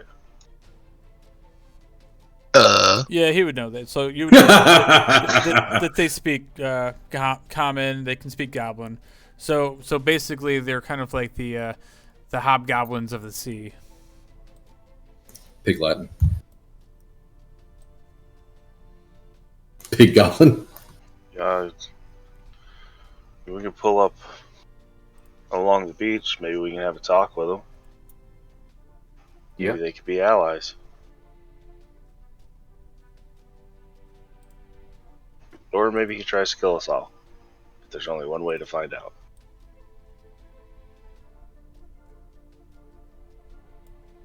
Alright, so now let's pull us up.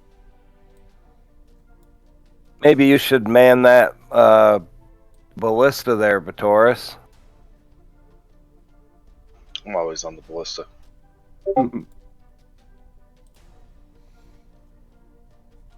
Snarlers gets up.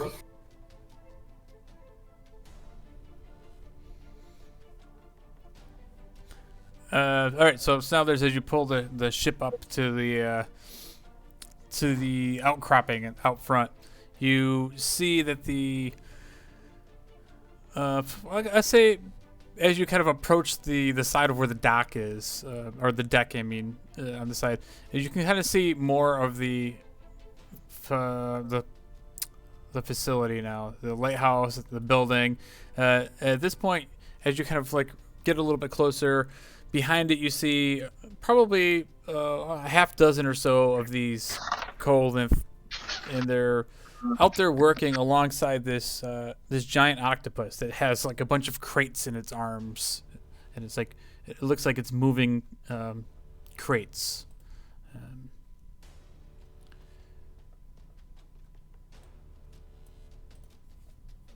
But at this point, as you get closer, you hear this the guy out on the deck. He starts like yelling out to you guys in Goblin. Does anybody speak Goblin? No. Negative. Nope. Nope. I don't think I do. Nope. All right, so let me see here. Do we have a map probably for the sea ghost, right? Or a token for the sea ghost? I think we do. I probably didn't label it, so searching is gonna be fun. There's something under ships, but I can't drag it in there. Yeah, that's I don't think I have a token for it in there, but oh, here it is.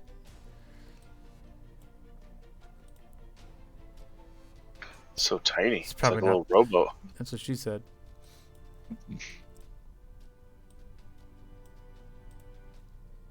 All right, so here's the sea ghost. It's probably a little bit bigger. It's 90 feet, right? So, 10 feet. But anyway, you get the gist. So you guys are kind of like pulling up near this outside of the dock, and as you kind of get closer within range, you see all the action going on out here. These creatures are kind of moving around the back of this lighthouse, and this octopus is like carrying these crates away from the building.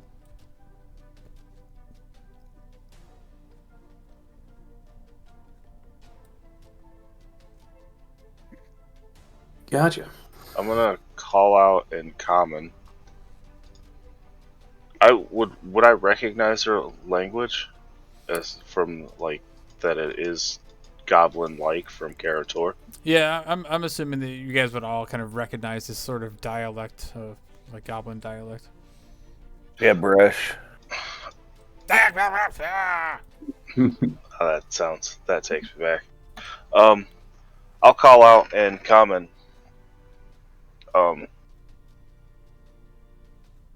We come in peace. For the most part, I say under my breath, looking over at Yuri. Ha. And you hear back, there, peace. You're not supposed to be here for a few more days. Who are you? We're the Sea Ghost. I'm assuming like is our ship like isn't it plastered on the side? Tell Raise the Guardian flag. them that Renwick's on us. Raise the Guardian flag. It's somewhere in the. I don't know. I'd say it's kept down with the supplies, or maybe in Hector's cabin. Renwick sent us. Oh, well, why did you say so? Come on aboard. You heard the gentleman. I wonder if they're cooking.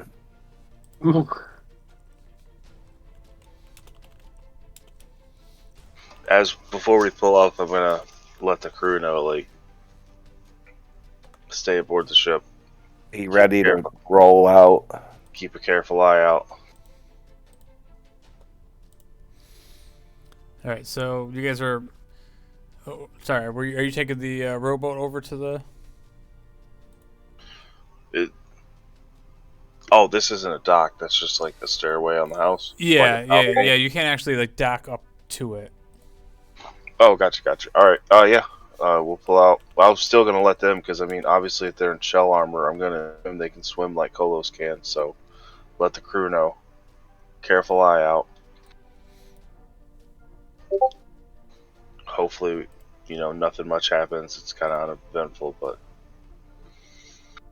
keep your head on a swivel. All right, so like this lower area down here is like the beach part of it, where the stairwell. There's like a ladder that leads up to this deck. This part that they're standing on, this is kind of like a multi-tiered sort of rocky outcropping, where this section that the house is on is a little bit lower than the section that the lighthouse is on. Then like down sea level is this beach area. So landing on the beach, you guys would end up down here. Pull the Seaghost, I guess, up to like here, and then get a hop off with the rowboat. Yeah, I'll take the rowboat to shore with the. Do we have just the one rowboat, right? Or do we pick up a second one somewhere? I thought we had two. Either way, it doesn't matter. We can just have a crew guy bring us back and forth. Yeah. Not to mention, Yuri has one in his pocket. That's true. I think it's I haven't learned how to schooner, isn't it? It's like a little bit bigger than a rowboat, that one. No, Either way. It could be a rowboat size. That it has options. Yeah, it has options. Gotcha. But anyway, yeah. So you guys make your way over to the land. So you go ahead and put your tokens on the beach. So also to the right, you see that there's some old walkways that have kind of deteriorated throughout time that are no longer there. The beach itself has some cliff sides to it. There's not a whole lot of it's kind of just an empty landing.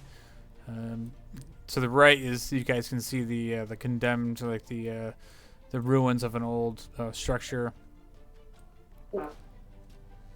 We heard that. Man, that sounded forced. Wow. That's on the recording. What happened? That's canon now. What happened? Everything's fine. Nothing happened. All right, so what do you guys notice? So so this guy, he's up on the deck and he's like, "Oh, friends with Renwick, Mr. Drake. Like I said, you're a little early. Come on up." And he steps back away from the ladder and lets you guys pass up the ladder. Is this up to? Does this lead into like this house structure, or does it lead to the roof? Yeah. So as you get to the deck where he's standing on, this roof, this is the house structure. The front door is kind of where he's standing. He's kind of standing in front of the front door of the place. Does it go into like the cliffside, and then like there's a stairwell going up? Or am I just looking at this wrong? What do you mean? Like the dock or the deck is on the cliffside, yeah. So like it's like the same level as the cliffside, so you can actually, once you're up there, you can actually walk over across here, like where this other dude here, he's he's on that same that same area. I mean, you got to assume that the roof overhangs a little bit, so like as soon as you get to the top, you can just walk along the ground and make your way. Okay. To where these guys are. There's another ladder leading up to the next Yeah, level. so he's got a ladder behind him. He's guarding it. Yeah. He's not necessarily guarding it. So it looks like these guys are moving these crates from one building, and you can see like they all kind of have like bags and crates and things like that in their hands as they're bringing these crates with them towards the lighthouse. So what are we picking up for Renwick? He wasn't very specific. You're here to pick up or to drop off, pick off, one or the other. He Well, really wasn't specific. well, which is it? I think we're here to pick up. Oh yeah, that's what I thought. You're here to pick up, but I know you're a little early. But all the products should be in the lighthouse. If you want to head into the lighthouse, well, we'll help load the merchandise onto your ship. Perfect. Just watch out for Oscar. Sometimes he gets a little grabby. And he points over at the large octopus that's like making its way across the ground, and it's got like crates in its hands and some of its arms, and just dragging them. And these guys almost look like they're somehow controlling this thing.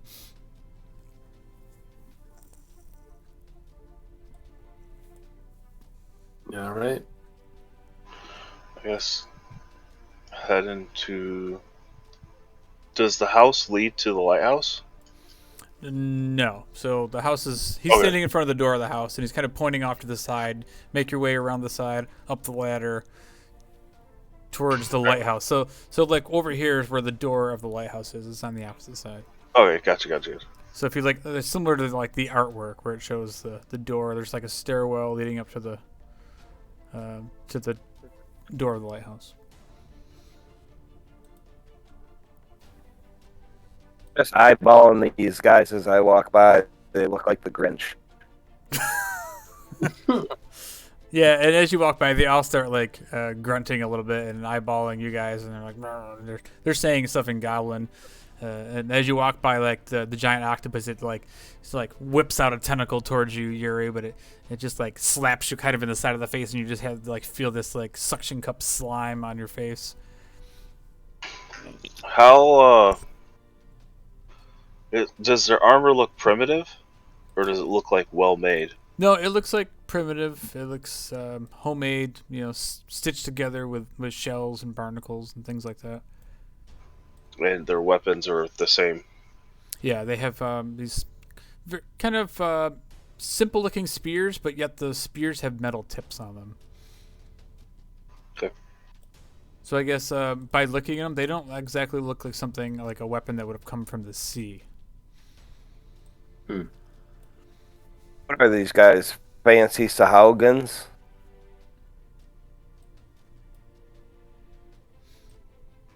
I doubt it. They seem different. As I walk past the octopus, I pet one of its tentacles.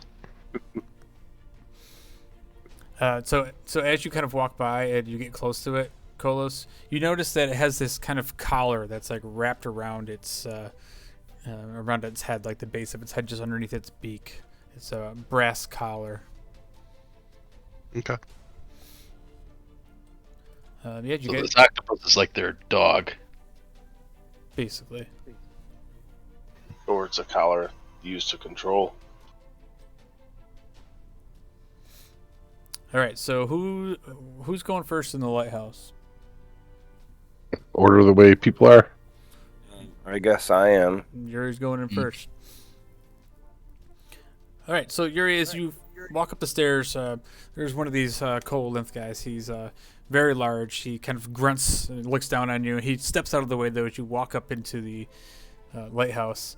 And it's literally just an empty base to the lighthouse. And then there's just a spiral staircase going all the way, up to the top. Along the sides of the walls, all the way up, you see like these scorch marks, like these this blackened like ash all over the walls. Inside the room, there's nothing down there except for you see these torches kind of lit on the sides of the walls. They're just hanging there. Look back of a tourist. Should I go up? Why don't you walk in behind them? There's no product or nothing down here. There's nothing down there. I'm gonna make way and let everyone else come here. Is there anyone in the room with us? Nope. So as you guys start entering into the room, all of a sudden you hear them all just start like saying something very aggressively. And at that point, from behind you, you guys hear the sound of weapons being drawn. And they begin to attack. Let's roll initiative. Man, try to be peaceful. Need to reload.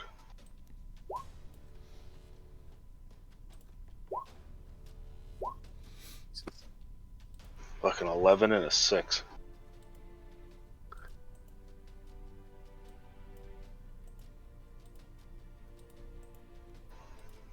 Snodler's not on the map? He was on the boat. He's right next to Kolos. I just put myself on. I was actually zoomed in on the lower part. I'm like, why isn't anyone here? When I scrolled up, I was like, oh. Sometimes we theater the mind shit. Like, I wasn't thinking about it. I was like, Oh, look, they all rolled zeros Yeah, so, Hey, so guys, they go last. all at once. Yeah, let's see what they did roll. 16.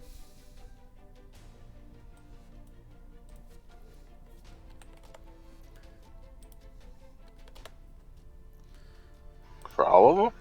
Yeah, I'm not gonna sit here and roll initiative for each one of these guys. So Oh no. then that's not all of them. Those are just those guys.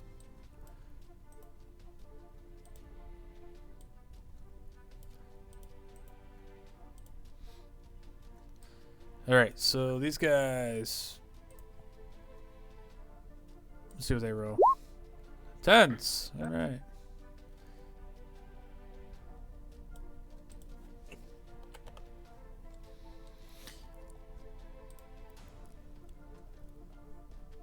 Almost done. Sorry, guys. That's not good when you're rolling that many initiatives. Yeah. You gotta roll for the octopus.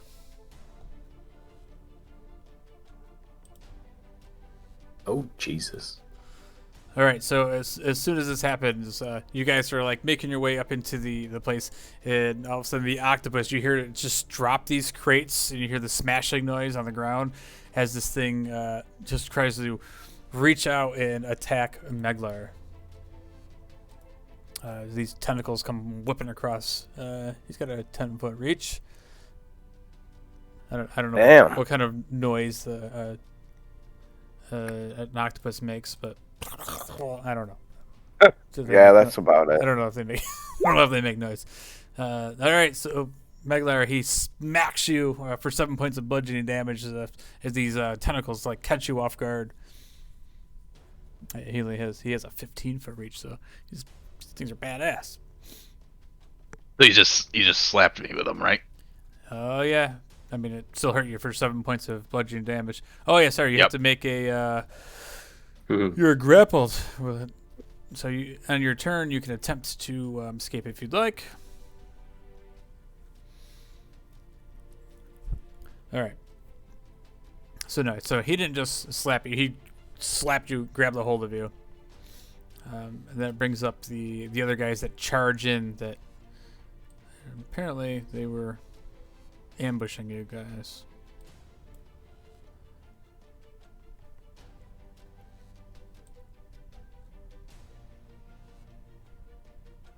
So this guy starts making his way up the stairs.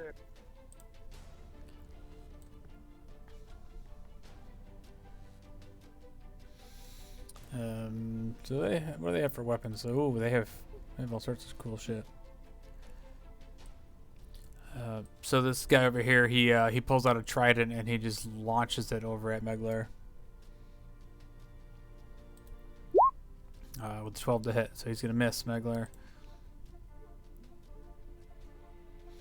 Another guy standing next to you, though, Meglar, as you're getting grabbed by this octopus, you hear his spear come out, and he makes an attack at you. Let's just trident. Well, he's going to have a trident. It's a spear. It's a 10 to hit, so that's not going to hit either. So these guys are terrible at attacking. It's almost like Kolov's or Vitorius is attacking here. Oh.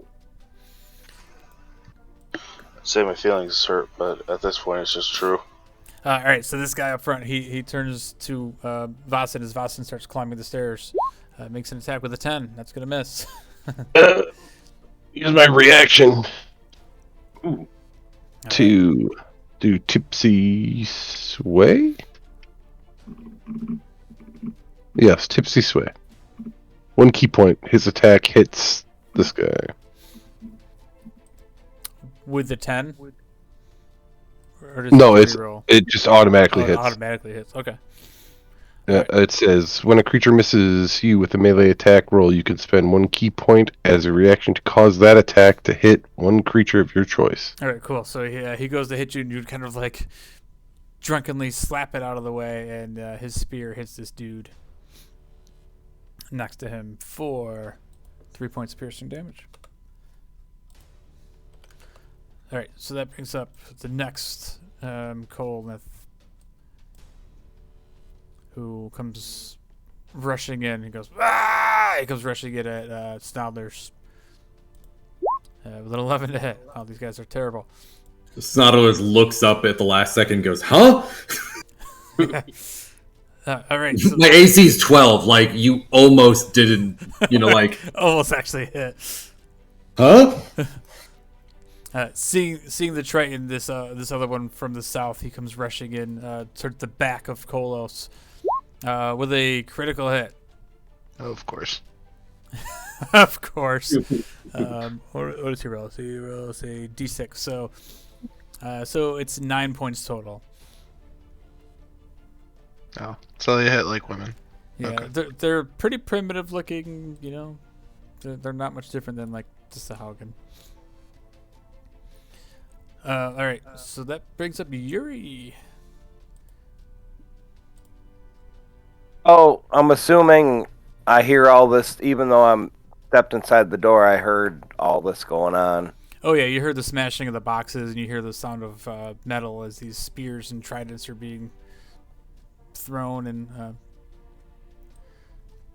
attacked. Oh, ready for action. I barrel ass back out the door. Down the stairs. Run over and swing at the first guy I see, which is this guy here. All right, go ahead and make an attack.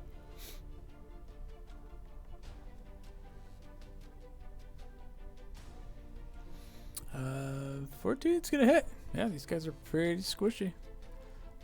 For 8 points of slashing damage.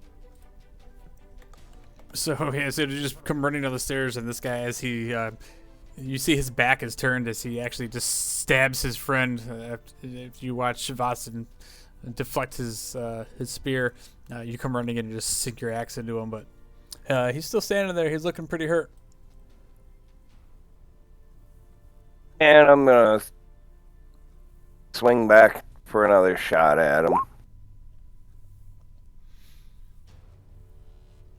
All right, so yeah, you ended up just like pulling the axe out after the first hit, and you just bring it down and you crush him to the ground. He's dead.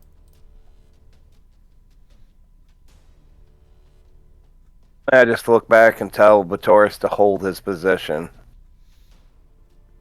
Yeah, definitely. We'll see how that works out. If they're not all dead by the time I get out there. I did roll a 14, by the way. I know I'm after Snodlers. Oh yeah, I got all fucked up. Okay, that's weird. All right, that's okay. So yeah, And I'm gonna take one more step over before I end my turn. all right, cool.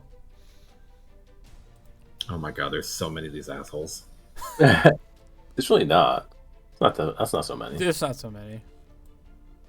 All right, so let's see. That brings up the giant octopus. So this was all a surprise round? No, they Right. actually didn't get surprised because I think you guys would have been cautious enough to like, Alright. even though they ambushed you. I mean, it was kind of like if I were into this situation, I would think it's kind of like the writing on the wall. Like, I'd be on guard. I don't think you guys would have been like, yeah, you guys seem cool.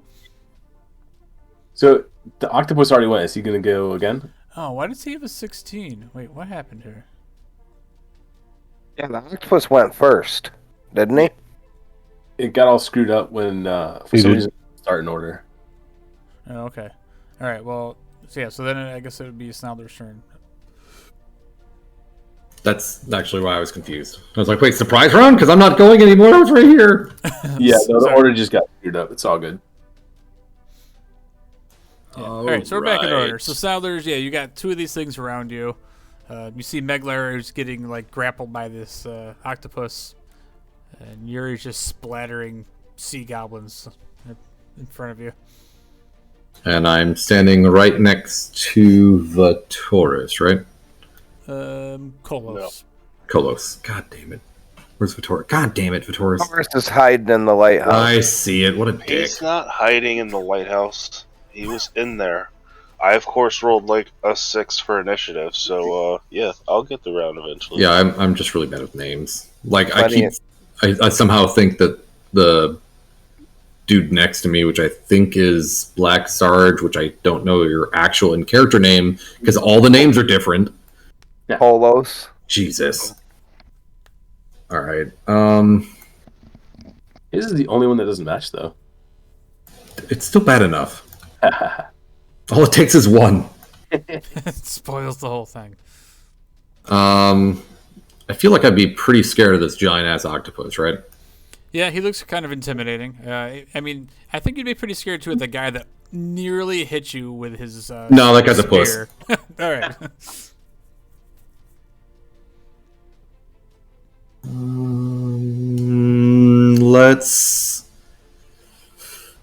Let's do a fireball over here-ish. Oh no. I said over here-ish, so it might actually be okay. All right, yeah, all right. Yeah. Right there. Yep, right here. Perfect. Right, just centered on self.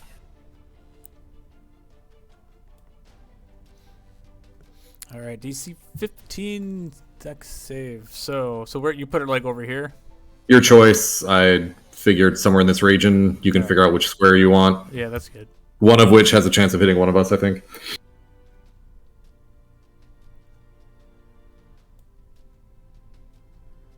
Where's the snap? Yeah, snap to center.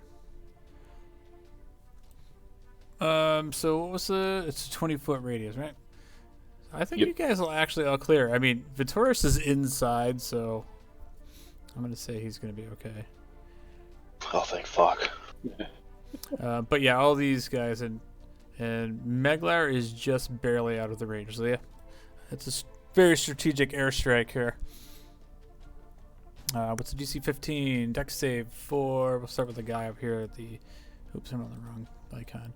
There you go. This guy up here at the top, he is going to get a 4. So he's instantly incinerated. Can I help the octopus make his save, by the way? You see? Can you help him?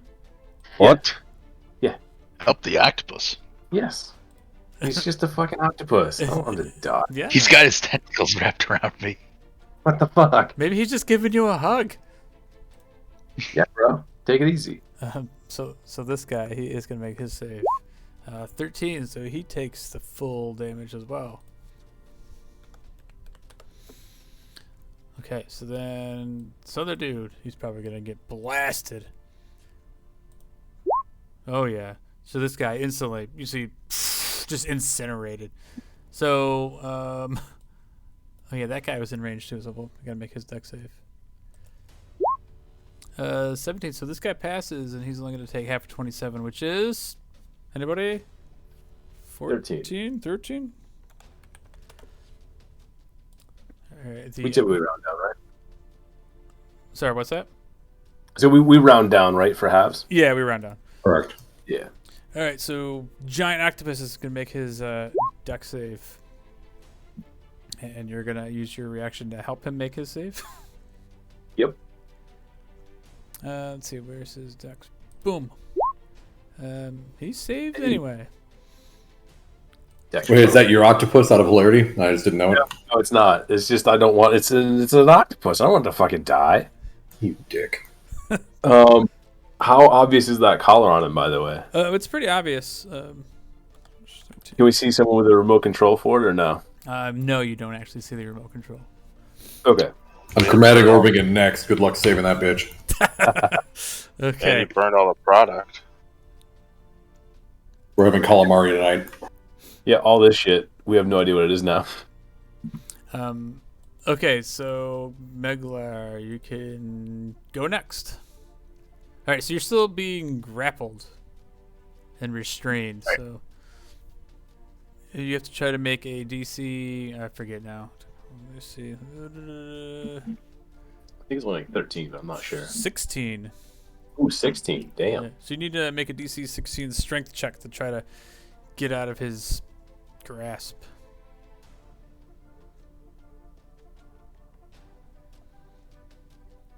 Look, Well, it's 12. it's a It just 12. rolled Good- twice. It was a good try though. My mouse likes to double click for some reason. Freaking mice. All right, so yeah, you're still restrained, which means you can't do nothing. Can he use a bonus action? Let me see. So restrained creature speed of 0 can't attack rolls against creature have advantage, and the creature's attack rolls have disadvantage. So technically, you still can attack. Am I Moonbeams allowed are to everything. rage? Am I allowed to rage? Yeah, you can rage. That's a bonus action. Okay, I am going to rage. All right, so your action was to try to escape as you were like ripping your arms out of this thing and trying to make it out of there. Actually, you know what? I'll let you either do this. You can either rage as a bonus action, or you can make an attack as a bonus action. Hey, I'll just make the attack. All right.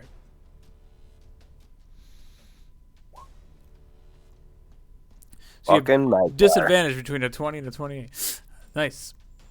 So yeah, you have one arm out, and this thing is wrapped around you, and you just swing at the tentacle, and you're still grappled by him, but you take some big old swing at him with your sword for 17 points of damage. All right.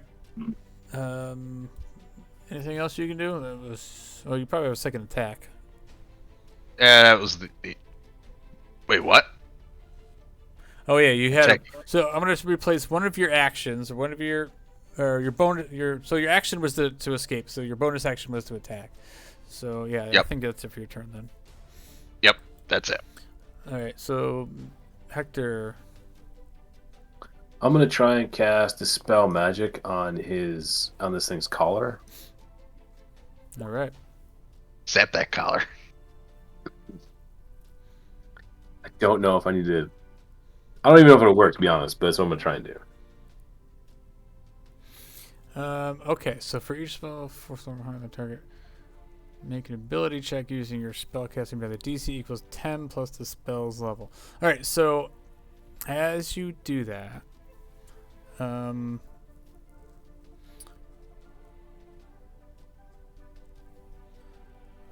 I guess, so is that saying so you can make the check?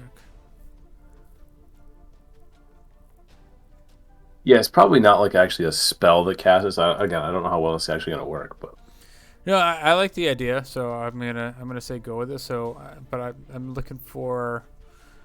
I want you to make a check using your spellcasting ability.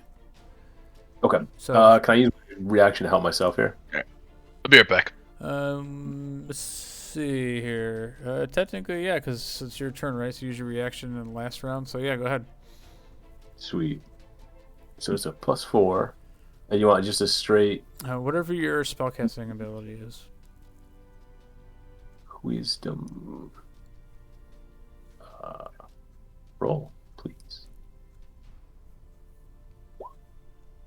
Hey, 23. All right. So as you start doing that, you don't see anything from the octopus or the collar, but this guy over here, you start seeing him like start shaking his head, and he pulls something like off of like his ear, like I'm gonna just call it like an earpiece for better words, and he rips this thing off of his head and he smashes it to the ground. Nice.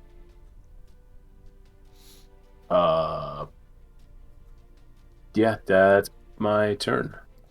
Okay, Vasen. After I dodged Jamoke's fucking attack, I like do a spinning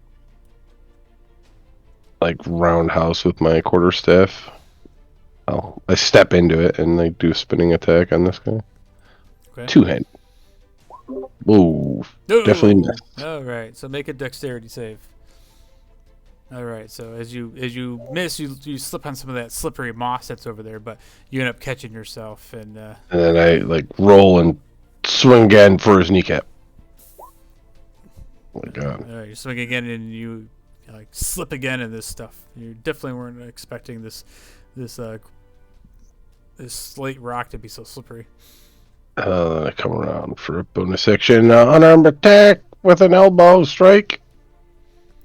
And again, you go up to hit him, and he just kind of puts his arm up. It kind of deflects your attack at the last second. That is my moves.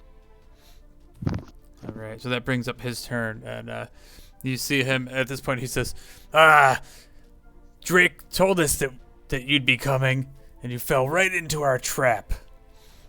And at that But point, Drake set us up. whoa! So at that point, you see him put his hand up to his ear as well. Then as he pulls out his trident and takes a stab at you. Don't do it. Yeah! God, this guy's terrible. Absolutely terrible.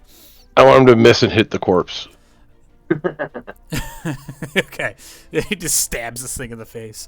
But as you see him, like, one hand stab the corpse, he has his other hand up to his ear, and then you start seeing out from the water something start, like, bubbling, and all these bubbles start, like, emerging from the water. And then within a few seconds, you see this massive splash as this black dragon comes shooting out of the water and flies up into the air. What? And that's it for his turn. So that brings up the guy over here who shook his earpiece off, smashed it to the ground. He looks pissed, and he decides he's going to start rushing into the fray.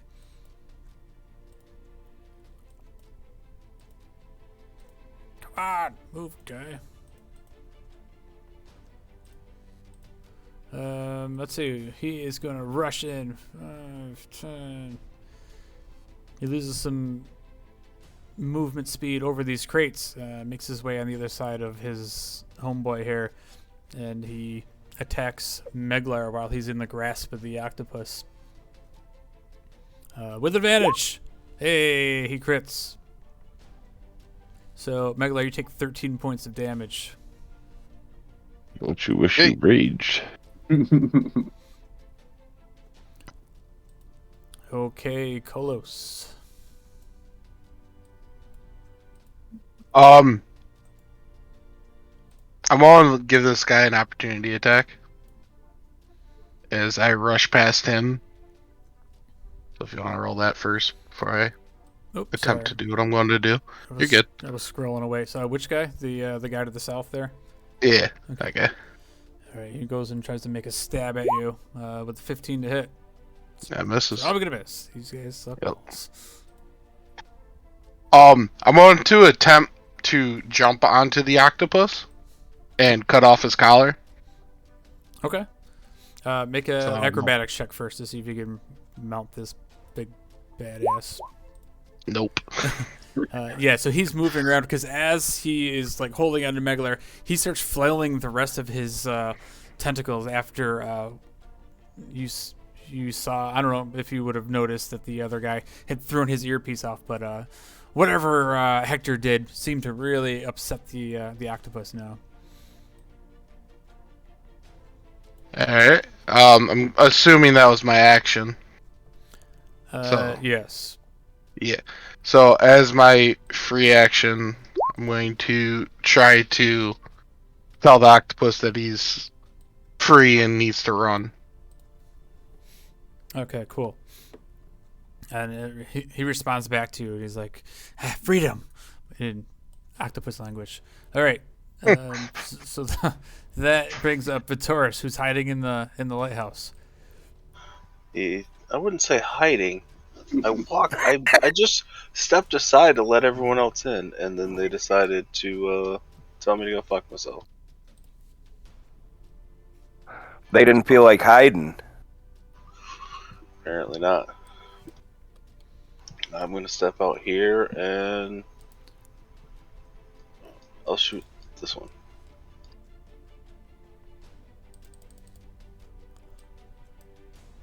He'll try to. Jesus fuck. 10. 10's gonna miss. Of course it is. I even fucking reloaded. 11. 11's gonna miss. So both Oh. bolts go wide. And then I use my bonus action to cry. Uh, That's it for my turn. I reloaded again, so maybe eventually I'll hit something. If assuming they don't kill everything before it gets back around to me. That's it for my turn. all right. The octopus what's holding on to Meglar. He is going to keep holding on to you, Meglar. Actually, no. You know, he's kind of flailing around. I think he's just going to. He's probably going to end up letting you go because he's probably going to try to flee at this point because Kolos told him to bounce out of here. So he starts like making his way back over the side of this. Actually, going to go. Meglar just starts gasping for air. He's going to actually make his way around Kolos here. And kind of like make his way, climb down the side of the, I don't know what you call this, the cliffside towards the water. It's probably only about 20 feet, and he has a movement of what? I don't know, probably 10. So he's like kind of hanging off the edge of the cliffside. Kolos, if you wanted to make an opportunity attack, you could, but that's up to you. Okay. I'm good. Let him go. All right, so this colons are dead. So this guy here, he is very Grinch-like, and he's mad at Meglar. So he's gonna try to make a stab at Meglar. A 21 to hit. Yep. Meglar, you're getting your ass kicked for 5 points of piercing damage. Take it. All right, that's the other guy. So the next guy, it's over here by Snodlers. He tries to make his another attack on Snodlers. 13 to hit, Snodlers. Snodlers is preoccupied but will shield. All right, cool. That's probably not going to hit. That brings up the other guy who is now attacking Hector with his spear with an 18 to hit. So you can Just misses. Oh, nice. That brings up Yuri back at the lighthouse. Love this armor. Doesn't smell great though. I'm going to come down here and attack this guy here. Next to Snodlers. All right. Well, nice. Yuri's doing some work. Yeah, so this guy who's attacking Snodlers, you just run up and just plant your axe into his back, and you see like shells flying up in the air, and he screams out in pain and turns around to look at you.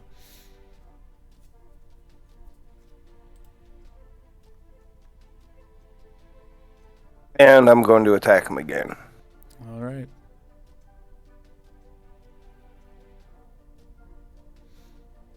With a 15 is also going to hit, and that's enough to drive your axe right into his back, and you feel like you cleave him in half.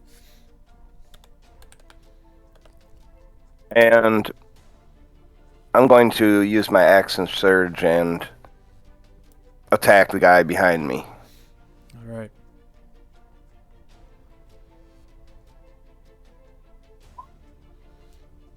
Nice. I'll get her done. There you go, Yuri.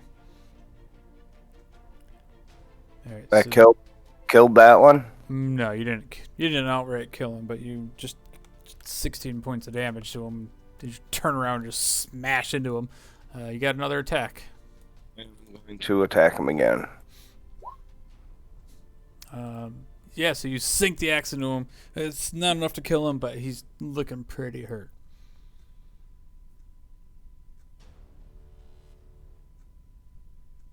And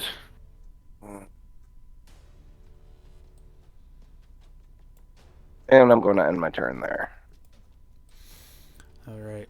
That brings up this dragon who's flying about 40 feet in the air above you guys as he swoops down.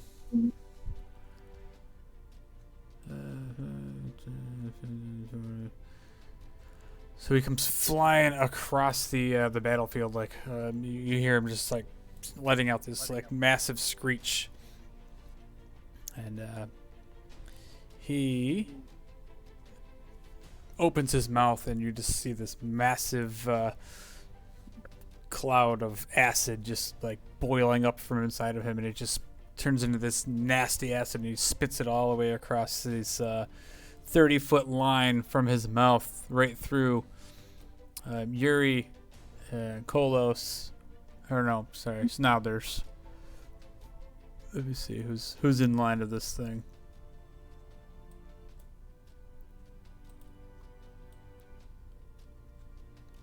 Snuddler's DC will have to wait about 30 seconds as I return from my throne. Oh, I think that just hits all 4 of you guys. So, Kolos, Hector, Snouders, and Yuri, you guys all need to make some dexterity saving throws. DC. I'm gonna cast absorb elements on this as well, by the way. Okay, so DC 14. Failed. DC 14. Dex. Sorry. Dex. Yep. Yo, what's up? Then Hector and Meglar both have +4. Is this considered magic? The aura of protection. No. Yeah, The whatever we're being attacked with. It's just acid. So I don't think it would be magic. Yeah, it's not from a spell source. Right. Yeah. Okay. So that's not enough for you to save. Hector's going to save. Kolos is not going to save. I'm going to say if I get a +4. Oh, you get the +4 as well? Yeah. Oh, okay. Nice. All right, so if you save, you guys take half of 50 damage. So you take 25. If you did not save, you take 50 points of acid damage.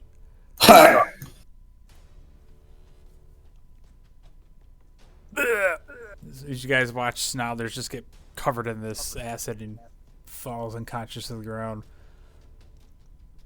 Let me roll his recharge here.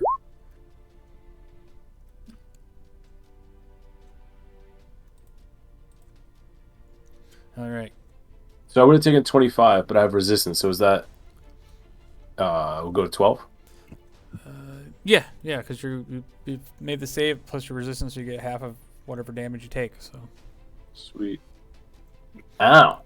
Fucking hurt. All right, so Killing Snoddlers. that's it for his turn. As brings up Snodders, who's going to make a death saving throw, and he's going to fail. Okay, Meglar, you're no longer being restrained by this octopus. What do you want to do? I'm gonna rage, and I'm gonna attack that guy that attacked me.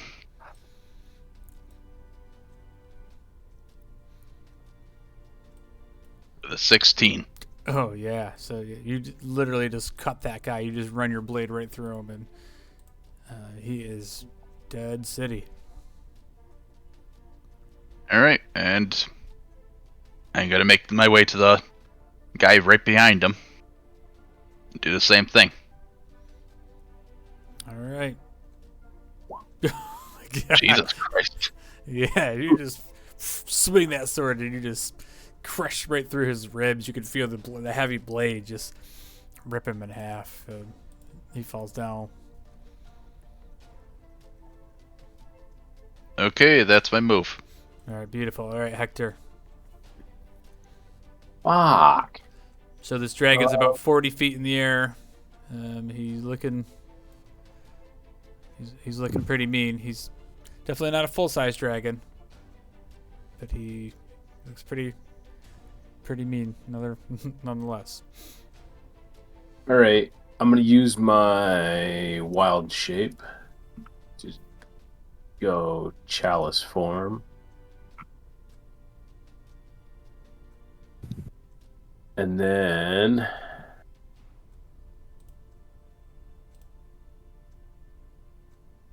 take a step over here. Give Snodlers a cure wounds. Good call.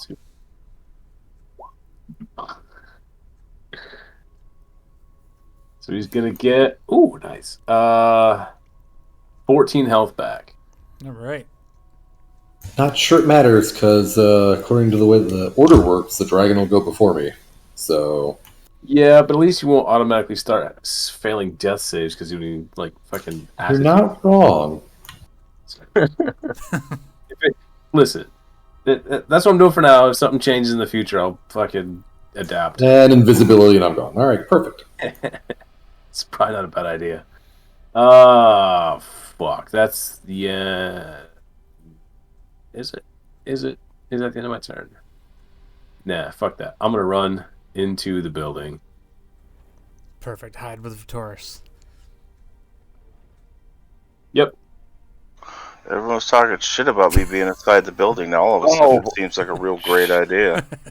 I'm fucking running in there too when it's my turn. Absolutely not. I will put my hand on your chest and stop you.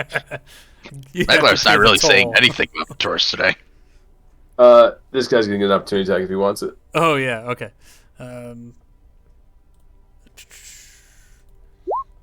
22 to hit. 6. For 6, as you feel his spear just catch you in your backside. Should have put some crab armor in the back.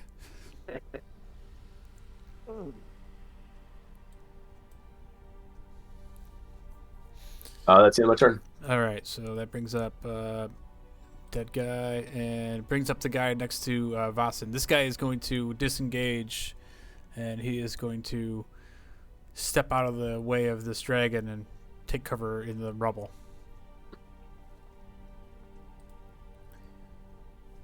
So he can go. So yeah, he heads back here. And go ahead, Vasen.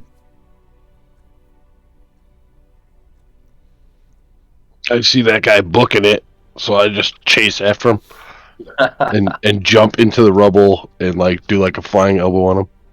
All right.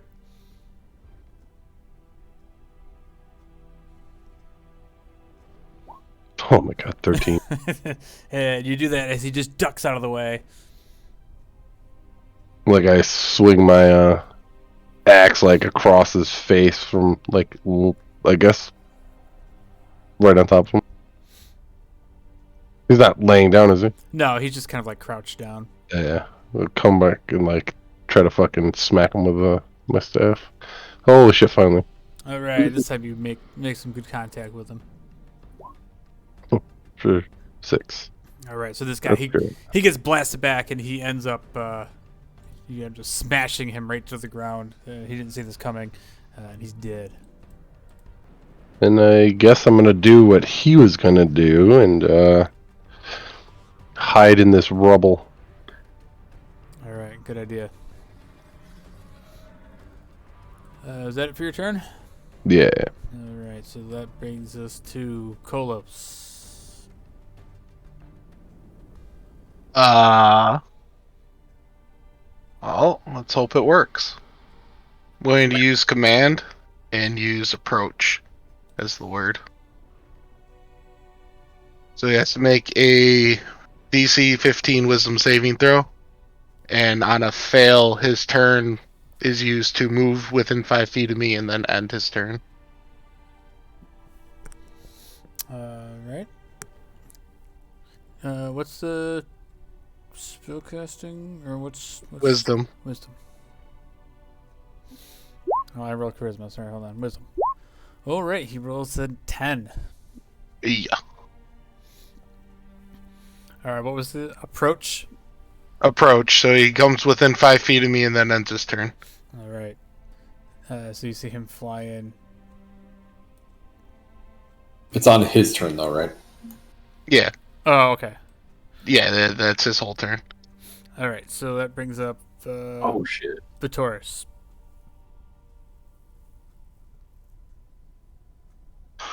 Let's take a shot at this guy. Maybe I can hit something. You got it. No, you don't have it. What the fuck? Jeez. For his second attack, I'm going to help him out. You fucking kidding me? All right, so you definitely hit him with a second attack. Oh my god. For 17. All right, so luckily with that, you just snipe him right in the face. I'm gonna move back here. Since a dragon came out, I didn't see it come out of the water. My turn hadn't happened yet. All right. So I'm gonna back away from the door. Tell Yuri, stay outside. Make some room for me. All right, so that brings up the octopus, who makes his way back into the sea and disappears under the water. Under Live the long and sea. prosper. The only thing left is the dragon now, basically, right?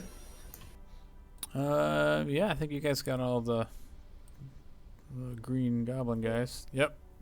Maybe I'll pull Yuri and be like, I did all the work. When the dragon's dead, you could say that. He never does that. All right, If you hit the dragon, you can say that. go ahead, Yuri. I am headed back into the door. Okay. Just inside the door. I want to drop my sword and shield and pull out my crossbow. All right. And that would be my action, yes? Nope. No, that's your free action. So you still have an action. Since you just dropped everything, it's fine. I'm going to try to shoot the thing, then take a shot at it. It's a good idea. You should lure it into the White House. Light it with green light. Nice. and you hit him Dominating. for 2 points. It's hilarious because it says +4. Like, Yeah. you have like no dex. I have +7, it doesn't help. And that was a complete waste of a bolt. And you technically can't multi-attack, I don't think. No. Nope. All right. I'll end my turn there. Okay, so that brings up the dragon, who has to listen to the command he was given and flies down and lands right next to Snodler's in front of Kolos. Snodler slaps him on the ass as he lands. All right, so that's it for his turn. So go ahead, Snodlers. All right. So, now that I can't run away... Good job. I need him to make a dexterity saving throw. All right, let's see. Oh, he rolls a 3. Nice. He is encased in a sphere which nothing can go in and out of, and he is now super mobile.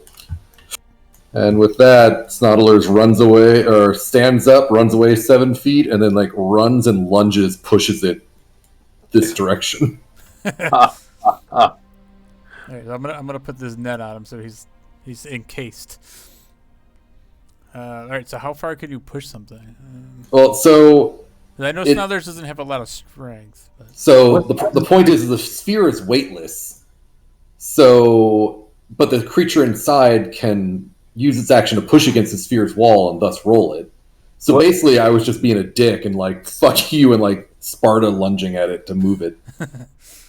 Like it's effectively flavor. Like if it moves 5 feet, cool. What size is he? Oh, does it have a size limit? Oh, I didn't even check. Yeah, he's large. Oh, perfect. So he can, yeah. Yay! I didn't even check. Sorry. All I was so excited because I've been trying to use that forever. I was like, yay, a dragon! Something stupid.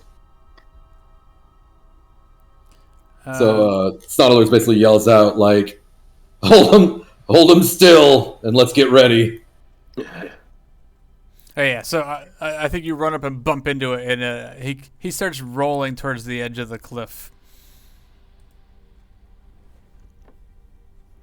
And that's the totality of my turn. All right, go ahead, Meglar. So he can't even be hurt while he's in it, though.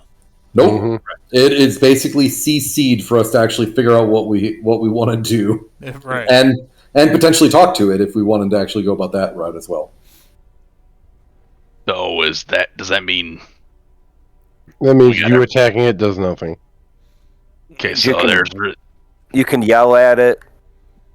You can still attack us. You can keep raging. Yes, you could keep attacking the bubble.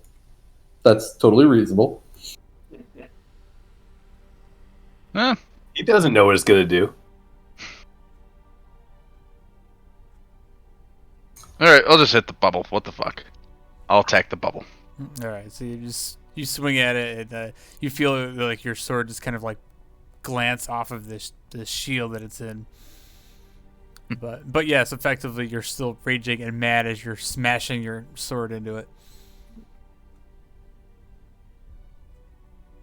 Okay, that's pretty much my move then.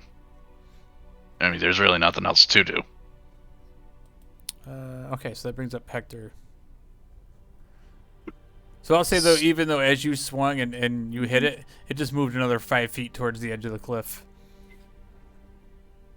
I want to step to where I can see out the doorway, so I can see Snodlers. Hopefully. Yeah. I'm gonna cure wounds on myself, and then Snodlers is gonna get another 6 health back. Nice. Thank you. Mm-hmm. Now I'll only get one shot by his breath. Because that is actually something that I'm basically letting him do, is recharge his breath over and over. So I was hoping that we'd come up with a plan. I think the plan was to kill it. All right, well, That's a little late now. not really. It's just one turn's worth of plan. Well, you still have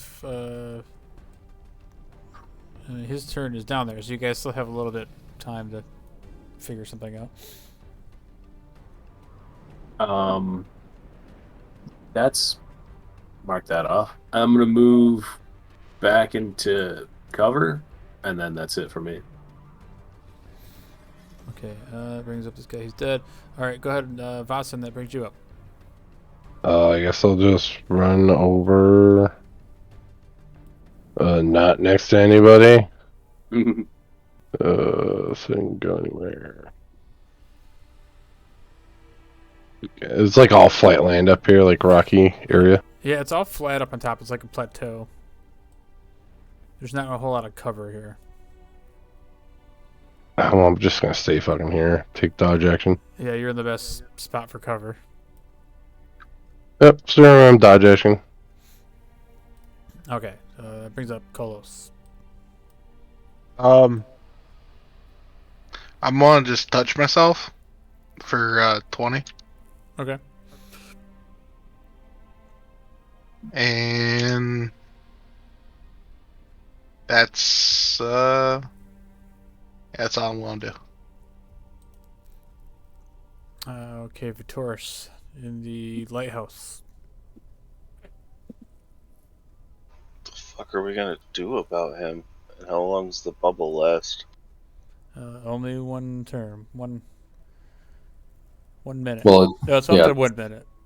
Well, that was more kind So- of sort of in character because I haven't seen that spell before. Well, like on average, almost everything's exactly a minute. Like you probably have some notion, especially being a spellcaster yourself. Sort of spellcaster. Do I have anything good against a dragon? Invisibility. It's not loose turn.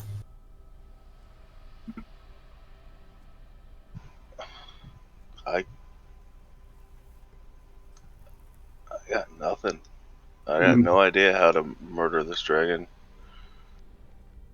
Well, you're gonna have Why to are you wait angry? for it to get out of the bubble, yeah. I'll yell at the dragon, like, what did we do to you? And at this point, it says back to you, Vitoris, like, I am a protector of the lighthouse, a property of Renwick Drake. We didn't do anything. We just showed up for a pickup, man. And then you guys turned on us. Drake says you're trespassing. I do as I'm told. Who tells a dragon what to do?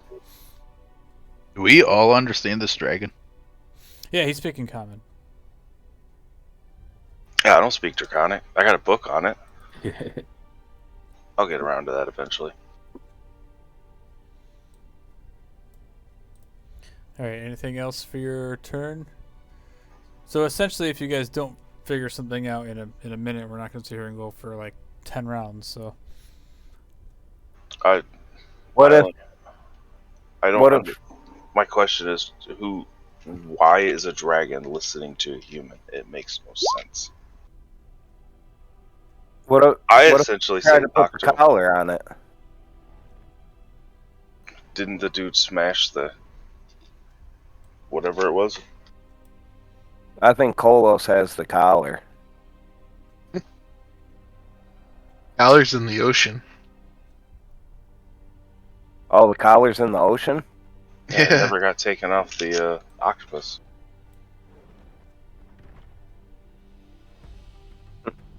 Well, never mind that idea. I mean, we could try talking to it. Otherwise, I guess essentially, since the spear, I mean, granted, he's going to fight against it, but essentially push the sphere. Everyone's spread out, so not all of us are getting hit by breath weapons and just try to murder it. I'm afraid he'll sink the boat. The lighthouse doesn't look sturdy. Maybe if we all leave the lighthouse, it won't attack. It'll stop attacking us. Because didn't it say it's the protector of the lighthouse? If we're here to get information on Redwick, and he pretty much just set us up to die. We're trying to prove that he's a shady a-hole. That was like the purpose of coming here. Not to mention, I don't relish the idea of fighting an acid-breathing dragon on a wooden boat. He's just a guy trying to make Saltmarsh great again. By smuggling and being a pirate. That's a very nasty question. Best part is, I don't even know. Allegedly. I don't even know how. You're nasty. We got to figure out how he even knew we were coming here. I'm sure he fucking double-crossed the person to tell us to come here. That would be fuck, what was his name? Redwick told the other guy to tell us to come here. I'm assuming. Anders? Wasn't Anders. Anders is the one who gave me the quest. That's true. Anders is the one who told me. The guy who was... yeah, I'm not going to say anything. Sorry, I said too much. Well, Anders is the one who told me about the lighthouse, unless I'm misremembering. No, you're right. Anders did tell you about the lighthouse. So, I don't know. But otherwise, my thought is we either need to talk to the dragon, talk him out of murdering our faces, or we have to... I think you just tried, and it pretty much said, I'm killing you people because you're trespassing, and Redwick said to. Then we gotta murder it. Am I hearing different conversation? Then my suggestion would be to try and spread out as best we can. If at all possible, try and keep it out of the air, and then attempt to murder it. Is my thought. Yeah, I'm down.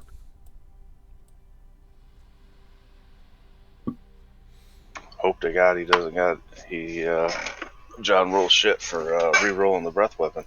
Yeah, you guys have no idea what I rolled for that. Nope. You have no idea my full power. I assume it spends several rounds in the bubble. He's probably gonna have it by the time he comes out. He's only been in the bubble for one round.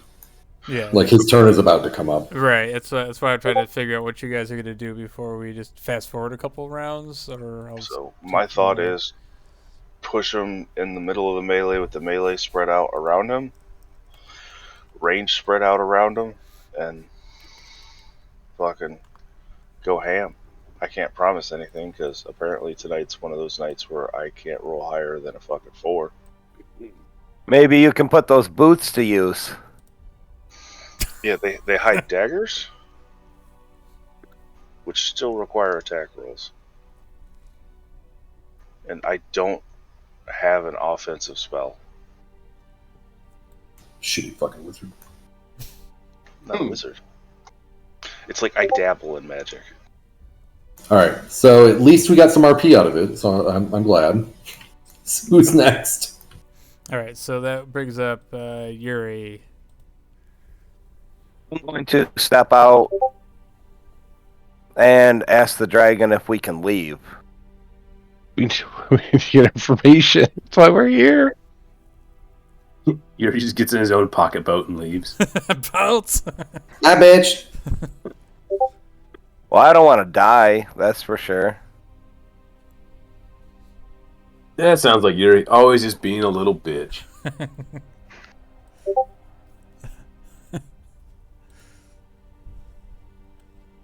Acts all big and tough till something slightly larger than him comes along and he cries like a little baby. Well, I know the dragon's going next, so... I'm still going to ask it if we can leave. So it answers you back. It's like, none shall pass, none shall survive this night.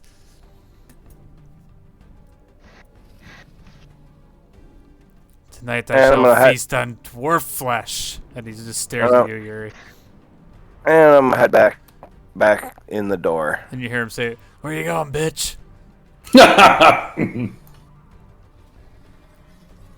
I don't say anything.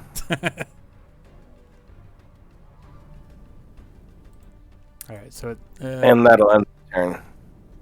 Alright, it's his turn. He's going to move his half movement speed towards Snalders.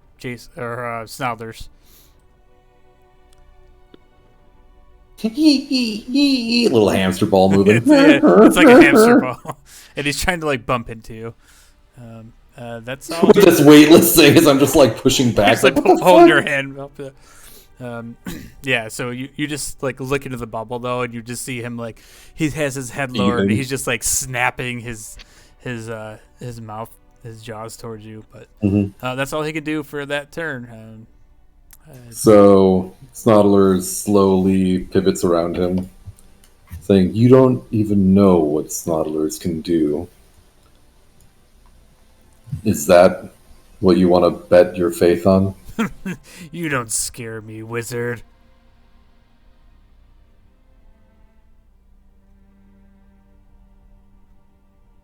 At this point, I'm going to dig my hand into my bag. And I'm going to take out the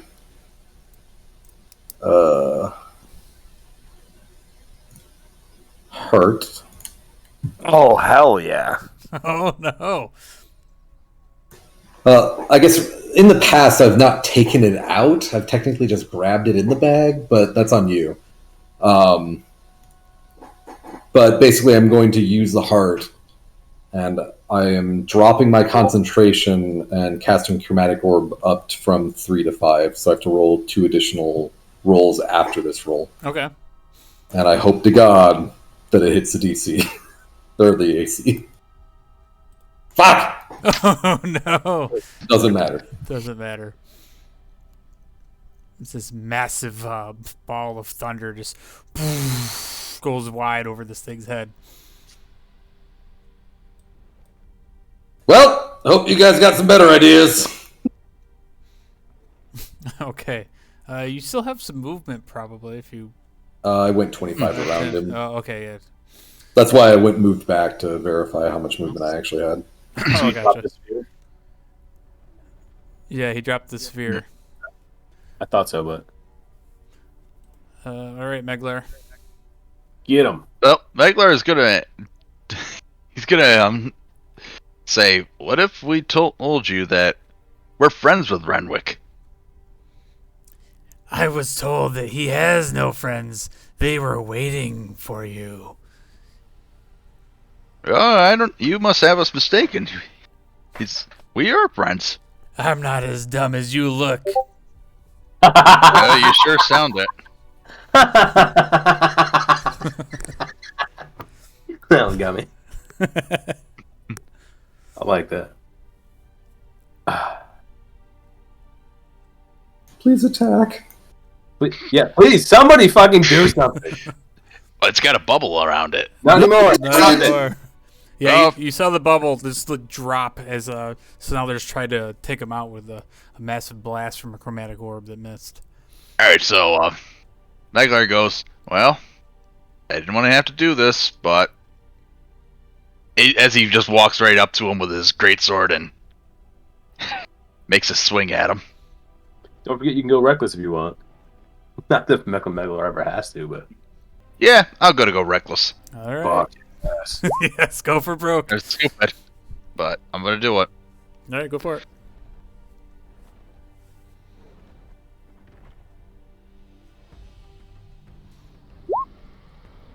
All right, with a 28 to hit. For 16 points of damage, you take the greatsword and you pull your arms back and you take a massive swing and you cut right into one of his wings and he drops his head down and he looks at you and you see his mouth start opening up and little bits of acid start forming at the on his tongue. He looks pissed, but he's obviously not dead. Oh, I'll take another swing at him. Nice, with another 28 to hit. You just start like wailing at him, and he's trying to block these great sword attacks, but he can't as your blade slices right through his arm as he holds his arm up to block it, and you hear him. "Ah!" Are you guys like, what dice are you guys using? Because I'd like to get in on that. Yeah, right? Those Well, are Meglar's steroid dice. Oh, that's Meglar's turn, by the way. All right, so that brings up Hector. Sweet. Can I see him from here? Or I gotta move to the door a little bit. Yeah, you probably have to move closer to the door. Cool. I'll just take a step like there. I'm not sure what the interior layer is. I just need some line of sight. I'm gonna cast Moonbeam right on him because it has a 5-foot radius. So I'm hoping I can hit like all him and just him. with it. Yeah, because he's gonna take up 10 feet of 10-foot square. So Sweet. That's my. I'm casting it at 3rd level. That's my action, and I'm gonna find some cover over here somewhere. And that's all I got. okay, go ahead, Vasen. I see it. Dragon laying there. Would he just get attacked by Meglar, right? Yeah. I'm gonna fucking run up and do like a jumping fucking downward chop with my quarterstaff on its back.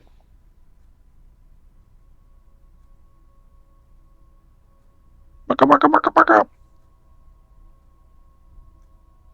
27 for a two-handed schmack Nice. So that's definitely gonna hit him for 7. for 7. All right. Good thing you didn't roll for disadvantage. And I'm going to spend a key point to stunning strike. All right.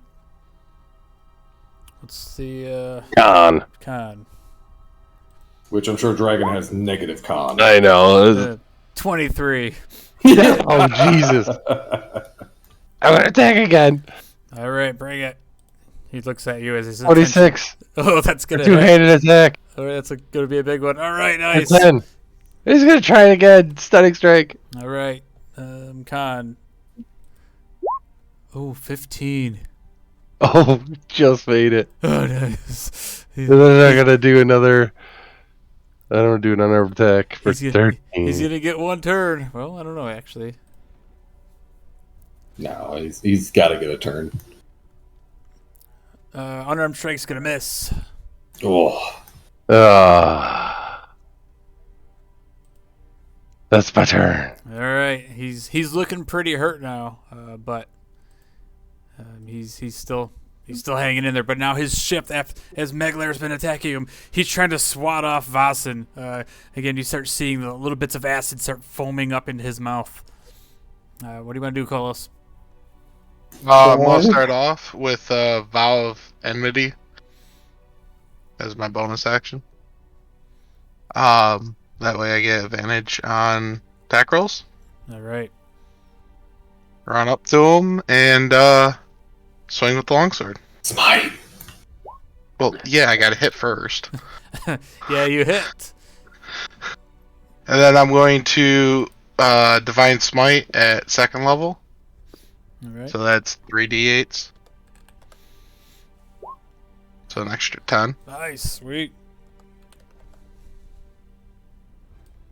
And then I'm going to swing again. This time you take a swing and he steps back and you see his mouth open wide, and now you have a really good look at these massive jaws and these sharp teeth that are kind of snapping into your face as you miss this attack. I crit. Wait, No, he's Oh, you have I have- advantage. You have advantage. advantage. not only did you hit, but he crit. Sorry, I forgot you had advantage. All right. You're So, good. so yeah, for 18, no, it'd be more than 18, right? I'm going to Oh, Divine no, it would Smite be- it would be again. 17. So Divine Smite at level 2 again. So that would be 68 because I crit, correct? Oh yeah, doubles.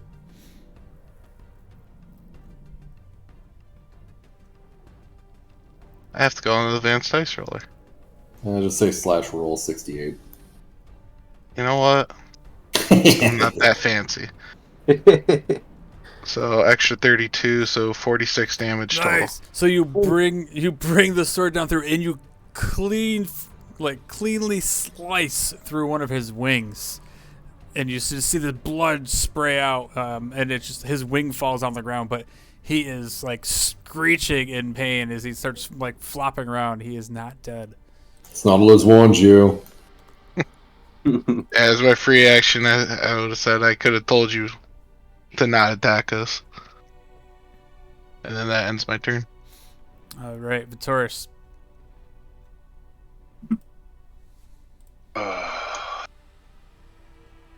Come on, you got this. Nat No, one. Nat one. Oh wait, my mic's not muted. Sorry. You don't have to say it. All you have to do is be like roll. True. Yeah, I'm fucking getting real fucking tired of. Oh, 25. Oh, Holy there you shit. go. No, refresh. No. We'll keep this. 18. For 18. So as his back is turned, you see the wing gets sliced off, and it's screaming out as you just put a accurately placed crossbow bolt in the back of its head. But he shakes it off as he's kind of stumbling around, still alive.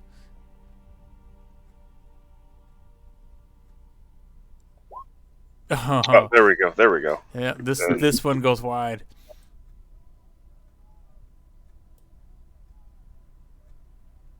I'll move there and try and find cover there in the rubble. All right. That's it for my turn. All right, this thing's looking really jacked up, Yuri. I don't know if I should shoot it or pick up my weapons. I guess I'm gonna shoot it. It's worth picking up your weapon. Nah, we always knew you was a little bitch. Shit. Baby back bitch. I'm gonna step out and pick up my shield and sword. And Yeah, that's gonna be your action for that's picking all. up all your weapons. But Just get the axe. Go all in, bitch. You can do it. Kill him. Get the kill him blow. So you can drop your crossbow and then pick up your axe as a free action. And then I'll still be able to attack. Yep. All right, I definitely want to do that.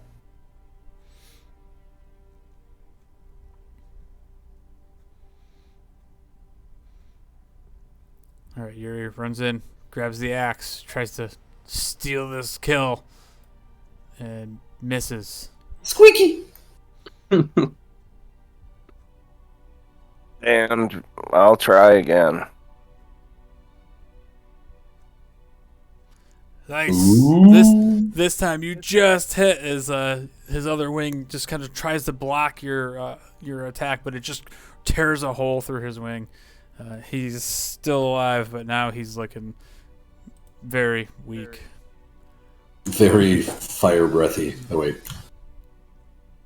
And I'm just gonna take a step back and. One last move.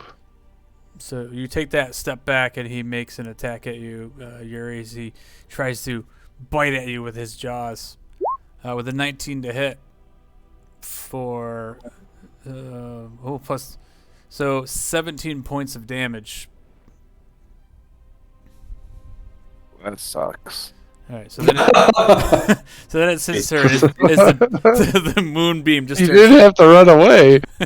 the moonbeam starts glowing down on him. What's it? 14. Yeah, 14. He makes it the 22. So he gets 3 damage. All right, From it's a level moonbeam. This starts burning what's left of his flesh, and he's like limping around, and he turns around and he makes an attack at Kolos. He opens up his jaws after he tries to bite at Yuri, and then tries to take a big bite out of Kolos with a 24 to hit. That hits. For 13 points plus 2 acid, so 15 points of damage. And then he takes his claw and rakes at Meglar. With advantage. With advantage. I had to use that, so. With a 19 to hit Meglar, so you take 13 points. Divided by 2, so you take 6 points of slashing damage. And then he swings at you for a third time with his claws again. With a 23 hit, so you take another 5 points of slashing damage, Meglar. And that's it for his turn as he looks pitiful. What do you want to do, Snothers?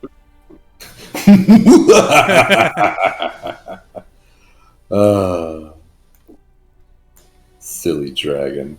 Snoddlers tried to warn you.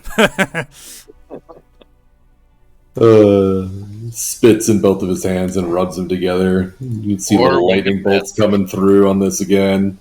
He's going for one more time. Yeah! All right. How do you do it? So I imagine he'd like curl away. So let's say that I actually nail him in the broken wing. Oh, just pour salt down the wound. Basically, it's all thunder damage. So I mean, lightning's not thunder, right? So it's kind of like forcey and weird and like, just like a shockwave, like as it smashes into his stump of a wing. You just see it like kind of tear open and just explode. He falls over, sad and dead. And you hear Snoddlers like yell out in Draconic and start laughing. Almost like an evil like laugh. I mean, no. Snoddlers is good. Chaotic, but good. Good at being bad. Da-da-da-da-da. All right, so essentially, yeah, you guys feel the moments of quiet finally as the battle ends. And Snoddlers then also shoots another round of magic missile into him. The dragon is in a lump of just acid and blood, just like pouring out all over the hard rock. You guys should be thankful that I sharpened my axe today. I moved the moonbeam over Yuri. Oh yeah. Well, thank God Just you were chasing down hiding. with it. Yeah. Yuri, I need a DC 14 dex save. Yeah, do it.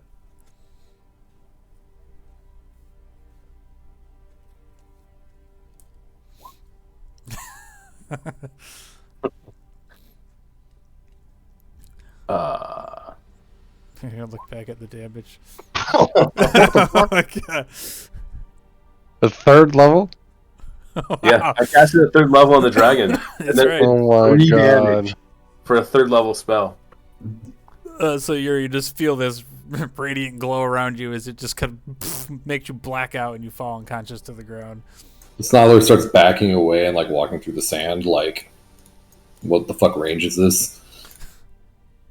I'm sinking the fucking ship when I come to.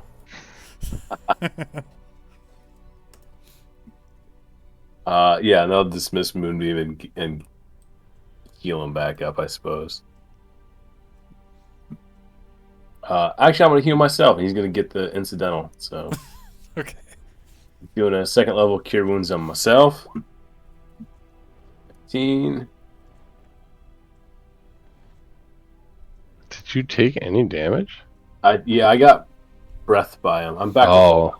Alright, And let's say. Yuri's gonna Jesus. get 9 health back. All right. So Yeah, I got. you wake back up with 9 health.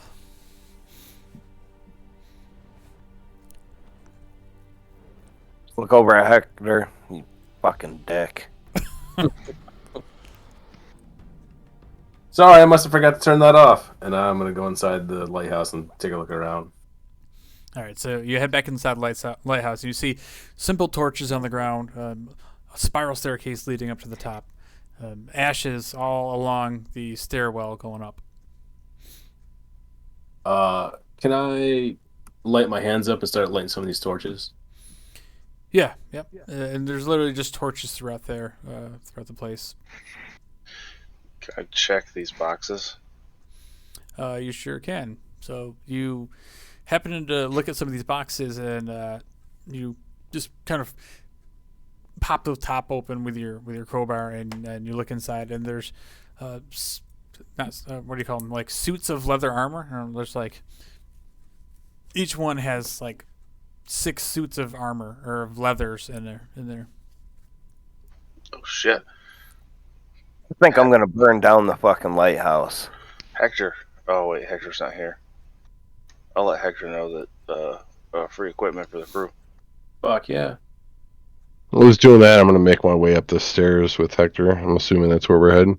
Yeah. Yeah. So you guys got a total of like 40 suits of leather armor out of there. Goddamn. Holy Nice. shit. War assets, boys. Yeah, so you start making your way up the lighthouse, guys. Whoever's going to the top, you follow the spiral staircase, and it just goes up and up and up. You get to the top, and you look out, and there's a big like signal fire up there. There's some timbers and just a couple torches again that are kind of like on hooks on the wall. Other than that, yeah, there's just an open window that looks out over the sea. Gotcha. Well, I guess we gotta go check out that house. You want to? How high up are we off the lighthouse? Oh, the lighthouse is probably a good, I don't know, like 80 feet in the air. Ooh. It's up there pretty high. Yeah, I'll take the stairs back down. What were you just gonna jump? Try to Yay! try to superhero land as you Yeah, I was shatter gonna- both your kneecaps. I was thinking about it. So that's a bit much for me though. The Stadler starts twisting his fingers and starts casting Detect Magic as a ritual. All right. Walks inside the building. How big are the dragon's teeth? The dragon's teeth are large, but they're not as big as maybe a full-grown dragon. But they're probably a good 3-4 inches long.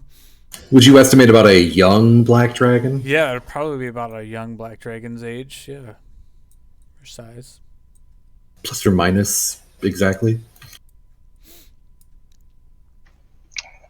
How long are my daggers? less than long black dragon teeth? Yeah.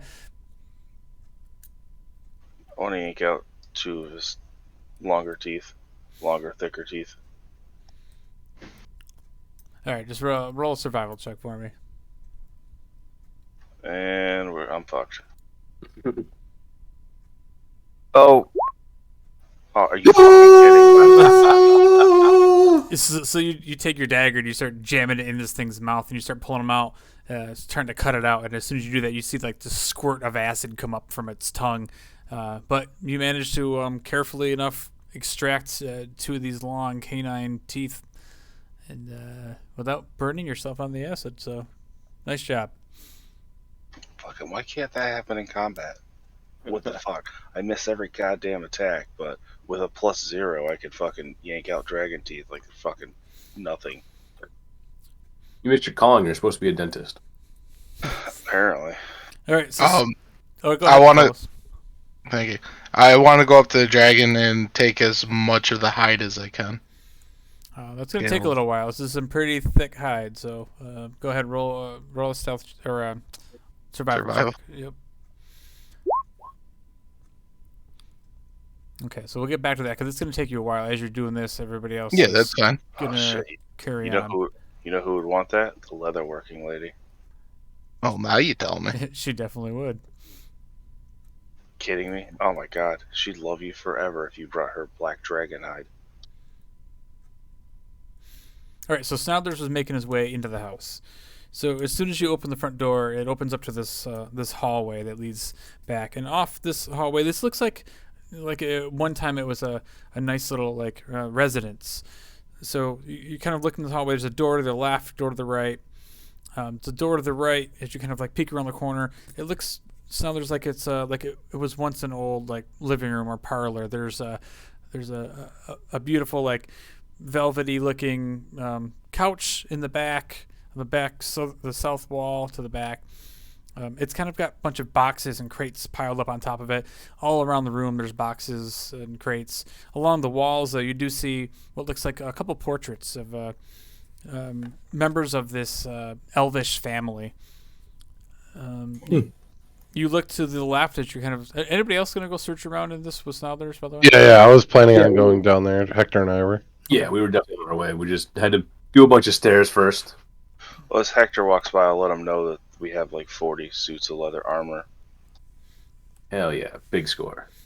All right, so you guys are looking around this dragon poison also. this first room to the right is looks like I said, like an old living room. You guys are kind of searching around, and the interesting thing is some of these boxes, they kind of stand out to you where a lot of them, they have the emblem of the Griffin of Keeland on it. You kind of take a look at it. Saw these before. This is where the tea came from. You look over to the left side of the hall. There's an old dining room in there. It has a nice table still in there. The chairs are in disrepair. They're kind of broken on the floor. But in the dining room, there's also some wooden crates sitting on top of this table, and they have dwarvish writing on them. Snodlers wants to look inside. So I stand on a chair. Did you say that these boxes look familiar? Yeah, Snodlers saw these in Renwick Drakes. Yes. Yeah. So Daddy Meglar's house had these, and that's where they got the tea from. That's one connection to this little smuggling scheme, it seems. I mean, Snodlers thinks they may have just bought them from the same place too, right? You haven't been on the surface that long. Can I read what's on the crates? All right, so as Snodlers is like opening the dwarven crates, you can read it, and the writing on the side actually says "Property of the Hand of Moradin." And as you open it up, Snodlers, and they pop open pretty easily, and inside are these strange-looking things. They're like it's a round-looking thing that has kind of gears on it, and it has a little like a wind-up switch to it. This isn't tea. Are they time bombs? Yeah, and there's 4 of them in here. Snoddle has just found some clock things. And I know what those are. Do I know what those? No, you don't know what they are. You can tell that they're dwarvish made, but you don't know what they do. Not without some further investigating. Yeah, I was say if I pick one up, take a look at it, can we try and suss this out? I'm just gonna keep going. Okay, so go ahead and make an investigation check or intelligence check, Hector. Mm-hmm. Let's see if you can kind of figure out what this thing is. All right, so while Snothers is going out through the house and Boston's in the other room and Yuri's in there with you, you're kind of taking a look at one of these things. At first, you're kind of like flipping it around and looking at it, and then you start realizing there's some sort of like actuator in this thing where it almost looks like it's some sort of strange rune, or not runes, like you know those blue gems that you guys have seen before. So there's like it's more of like a container of crushed up blue gems, so it has like a slight glow to it, and it's hooked to this winding mechanism. And you start looking at it, and you kind of get the feeling that this is some sort of clockwork landmine. Awesome. Maybe you should put that down, Hector. There's 4 of them. Yeah, there's 4 of them. They're actually quite large. They're probably a good a foot and a half in diameter. Is there like 4 of them in like a single crate? Yeah, there's like 4 crates. Each of them is in their own crate. Oh, sick. That's actually roughly the size of the mouth of a bag of holding. Yeah, I'm gonna yell out to Evatoris, come in and check this out. And when he gets there, I'm gonna have him help me put them into his bag of holding. All right, fill it full of bombs. Why don't we put it in Snodler's? Just so. Because he's got a giant trident sticking out of it. No. Snoddlers will put it in his bag. I'll just move the heart to the side. Snoddlers will be fine. Yeah, that's fine. What's the Oh worst my thing to God. happen? The heart is in the bag of holding with the fucking thing. Like, let's put some bombs in there. It'll be fine. No big deal. Like, all right, let's go for it. I'm ready. What's going to happen? This is getting better and better. It'll happen. The fucking trident's going to fly out of the bag like a bottle rocket after it goes off. Oh, shit. And then we gotta find it again. Probably never find it. It'll be fucking in orbit. 4 bombs of strange magic. So there's that's probably the only thing that's magical that you detect in this whole house. You can feel this glow coming off those blue gems. Wait, what blue gems? No, I'm confused. The crushed blue gems inside the bombs. Oh, all right. Got it. So let's see, what else you guys? So Boston, you were in the room still with the crates that have tequila and stuff on there. Yeah, we're in here searching.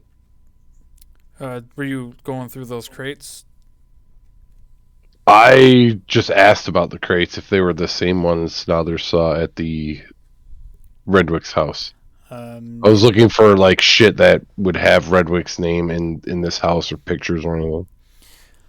Anything that would show that this is like where he comes and does business. Yeah, so the pictures and stuff on the wall, like, they do not resemble Drake, and there's no markings on the boxes or anything that look like anything to do with Drake. The only thing that you see on the box is that they have the Keeland symbol, the sigil of the black and white griffin. And they are the exact same boxes in his house, so that's the only thing we notice. Of Renwick's house? I mean, you haven't seen them. No, but I asked. Snothers mentioned that when I got here. As far He as said, these look like I've seen these before. yeah, and as then far, I asked him where. as far as Snothers knows, yeah, that they're the same sort of boxes. It's just they have the griffin symbol, right? Right. Yeah. Which I also know I'm saying it wrong. Like, those weren't the ones that had the T in it, like player character, but like those were the ones that were at his house based on the fact that they have a griffin on it. If there's only one place that ever has a griffin on it.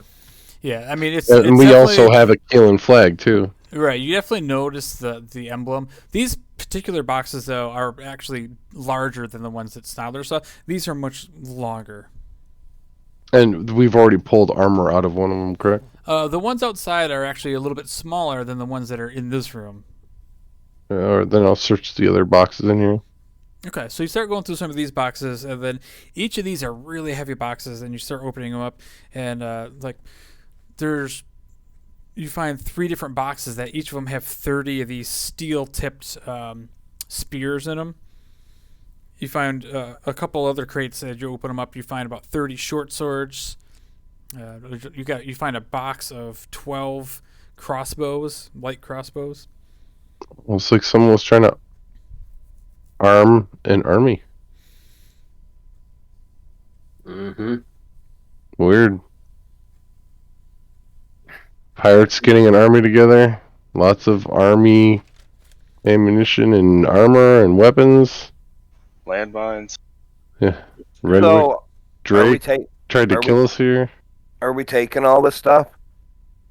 Oh yeah. Yeah, we're taking all of it. Oh, yeah. Yeah. But how can we link this to Renwick Drake? All right, so Let's look around, see if we can't find a desk or something that, I don't know, fucking has some paperwork or fucking hole in the wall or something. I mean, all we're gonna have is our word against his, because I mean, literally, the dragon said he's going to kill us because his master told him to. Yeah. Well, let's go kill him. What else? We found 40 leather armor. What else? How many spears and so you get crossbows? 60 spears. Oh, Jesus fuck. How many big D ballista bolts that are compensating? You don't find any of those. Those are only for Did you people say there was compensating. heavy crossbows? No, they're 12 light crossbows. And there's also 30 short swords.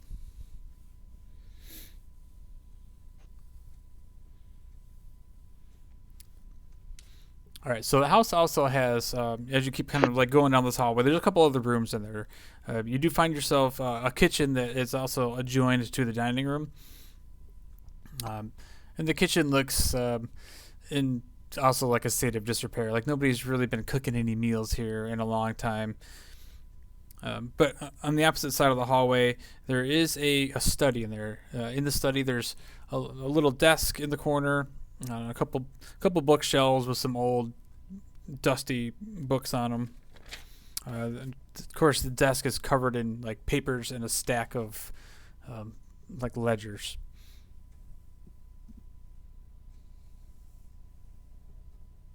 Just to let everyone know, I added all that shit to ship supplies. Nice. Who's in there searching? I'm gonna cast Okay. Fox's Cunning on myself first before I start looking through everything in the study.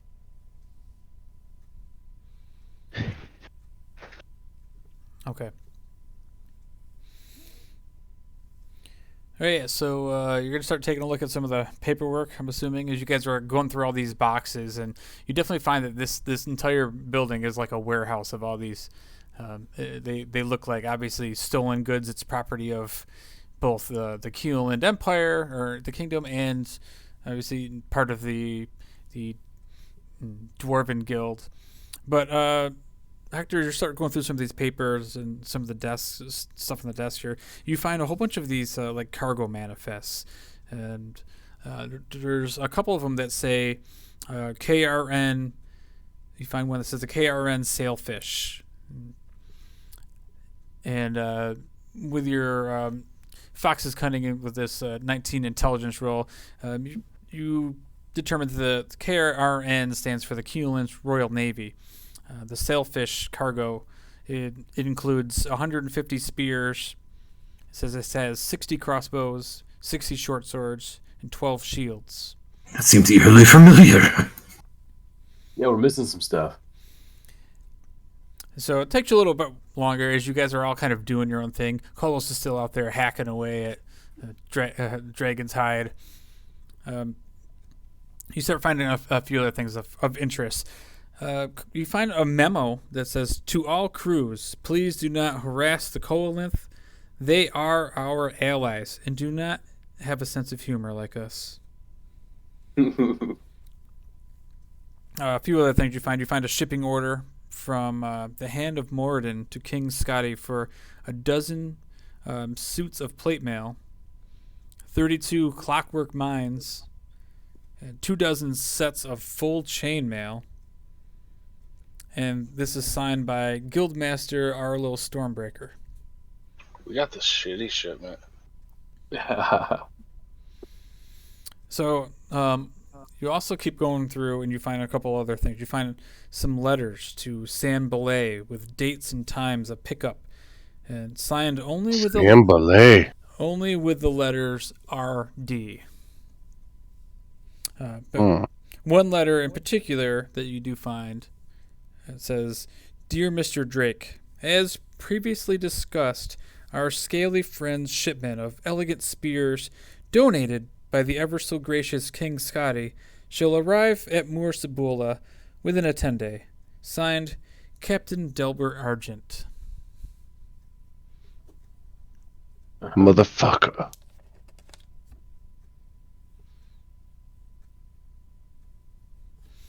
Nautilus doesn't get it. Argent. Hector, you gonna relay any of that messages? Yeah. As I'm like discovering these, I'll like say like kind of monologuing as I go through all this stuff. Like San Belay was the leader of the Sea Princes. Yeah. Motherfuckers working with the goddamn pirates. That's our proof. That works for me. What ship did this fucking Renwick sailing on? Did it say the ship's name? Of what? I'm asking everyone in the room. What was the ship that? I mean, 3 people went on the ship. Renwick Drakes. Nautilus just remembers it was a giant ballista fest. Oh, it was called The Hellfire, Yeah. Hellmouth, or something. So Drake, Is that- Drake's ship is the Hellfish. Hellfire. Is that what it says in that manifest there? That the Hellfish had that information on it? Or all that product on it? No. Oh, it was a different ship? Yeah. Yeah. What ship was it? So you're talking about the Sailfish. That was a Sailfish, not yeah. Hellfish. So that ship was a. All right. You guys can kind of like, as you know, Hector goes through it. He figures that this was a Royal Keelan Navy ship Gotcha. that must have been hijacked, and looks like most of the stuff had already been smuggled out and brought to whoever these scaly friends are. Yeah, I was gonna say, am I assuming that's the people that were? Is this the people who just fought weren't scaly, right? They were just Right. Assuming it's a Haugen. So go ahead and make another intelligence check, Hector. All right. Nice. So kind of like the way that the thing is written, judging by it, and talking about San Belay, this kind of feels like they're talking about the lizard folk that the Sea Princes were originally selling weapons to. Why? So this is obviously an old letter from months ago. Right. I wonder if he's just doing it for the money. Yeah, but that still proves that we were right, that Renwick's working with the pirates. So, Yeah, absolutely. So you guys can kind of figure that Renwick is working with the pirates because obviously his name is linked with a known Argent, pirate, Captain Argent.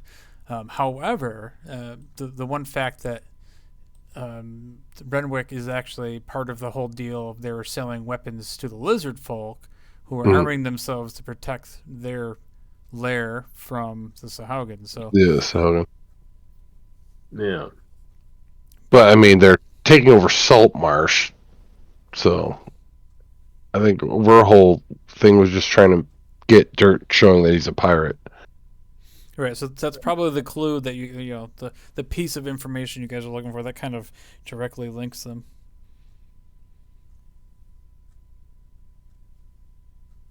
Perfect. Well, I'll pack all that stuff up. I don't know how much more we're gonna find, but keep looking through the rest of the study, see if there's anything else interesting. I don't know if we should get a hold of the crew and pack all this shit on the ship and bring it. How much can we fit on our ship? You could probably fit all this stuff on. There's probably Uh, you're probably full now with all these crates of stuff on here. I mean, it's a pretty small ship, so that definitely fills your hold. But while you were mentioning that, go ahead and make investigation check, Hector. Mm-hmm. Oh, damn. All right. So as you kind of like start going through the rest of the room, you go through some of these old books. A lot of them seem like they're just kind of just that. They're old books. But you do find one that looks a little bit different, a little bit newer. And as you start flipping through the pages, you start seeing that this is a journal. And it's a journal left behind by Renwick Drake. So the journal is interesting. As you start flipping through, it mentions things about about Dagon and the pieces of Dagon's trident, known as Embrace of the Uncaring Sea, which I think you guys already had that information. But what is very interesting is you start like flipping through this thing, and you see a couple interesting maps. So this map I'm going to give to you, Hector. It's up to you if you want to share it with people. Yeah, I'm gonna share all the. Okay, so I'm going to put this in everybody's journal then. So you find this treasure map looking thing. But you also start looking through the book, and you find something that's kind of eerie, Hector. You find the blueprints for the mansion and the underground, the cellar in the Travelers Guild. Oh. And kind of in the margins is some things written by Drake that say possibly pieces here, and you start flipping through the pages again, and there's a couple more interesting looking things of this nature in this journal. Again, it's all talking about possible places where Drake thought the pieces of the trident were. Snodlers is concerned about that monster in the top left. Yeah. Well, you know.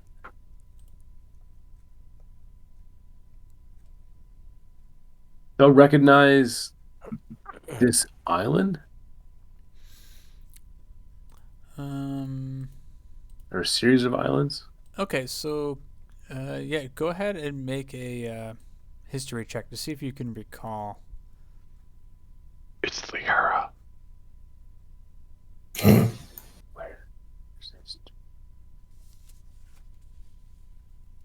Where the hell?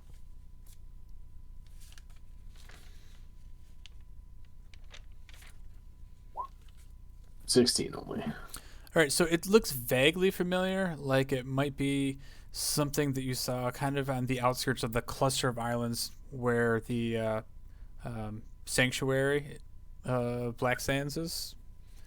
There's kind of like a small grouping of islands, and this small island looks like it might be familiar in that area. Okay, perfect. Sorry, I had some more information, but I can't find my Renwick Drake journal.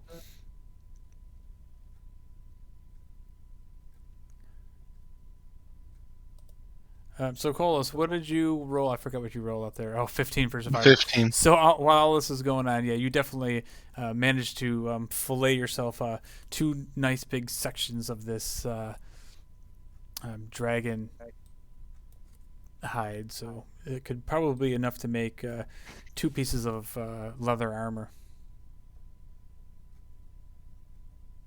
All right.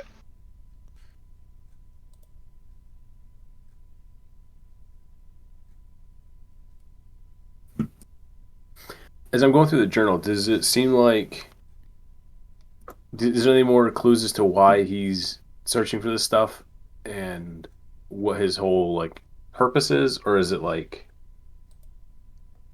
sort of guarded. So it looks like mostly it's just ideas of location. So you can kind of get the idea from just like reading through this that Drake has been traveling around the Azure Sea in the region, just following clues. You see things in there from Candlekeep. I don't want to say too much because I have this for you. It's in my the journal. I just don't know. I put it under the wrong heading. I don't want to give you the wrong information. I got you. But anyway, yeah. So that's kind of until I find it. That's where I want to go with. Fair enough.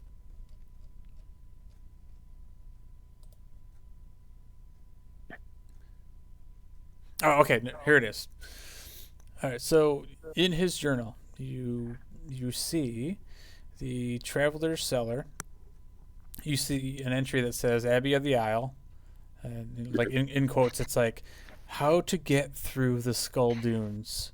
Another entry is just words on a page. You see some, just like it's kind of just like some Eminem like ramblings. It's like Baylor Manor, Carrington, Sir Godfrey, Ship of the Damned.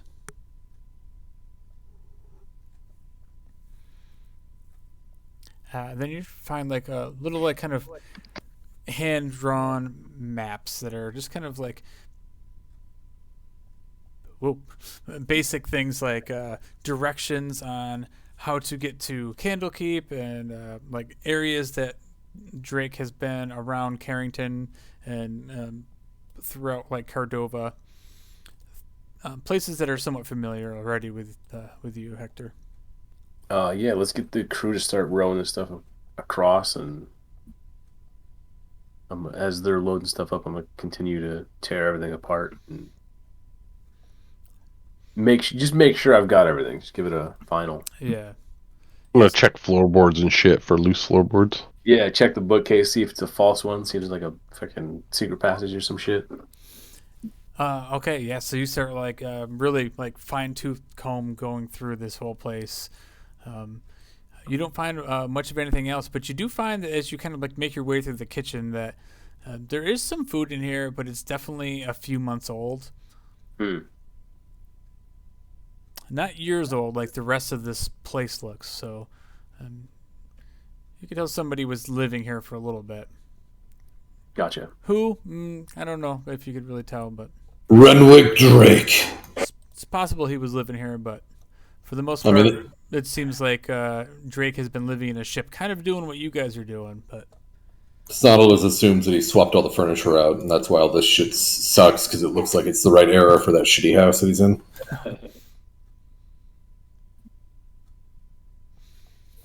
Anything else you guys want to do before we end it?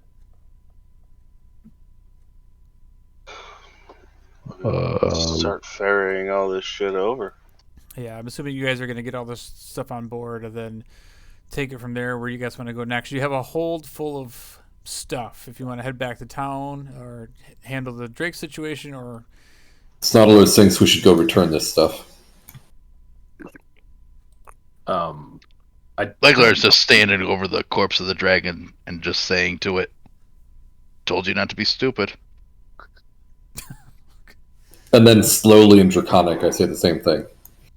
And then I'm trying to teach him how to say it. Oh, is there any bits from the dragon I might need in my crafting? Ooh, okay. Make a survival check to see if you can harness dragon testosterone. Yes, some dragon parts. Wait, is survival? Well, it doesn't even matter.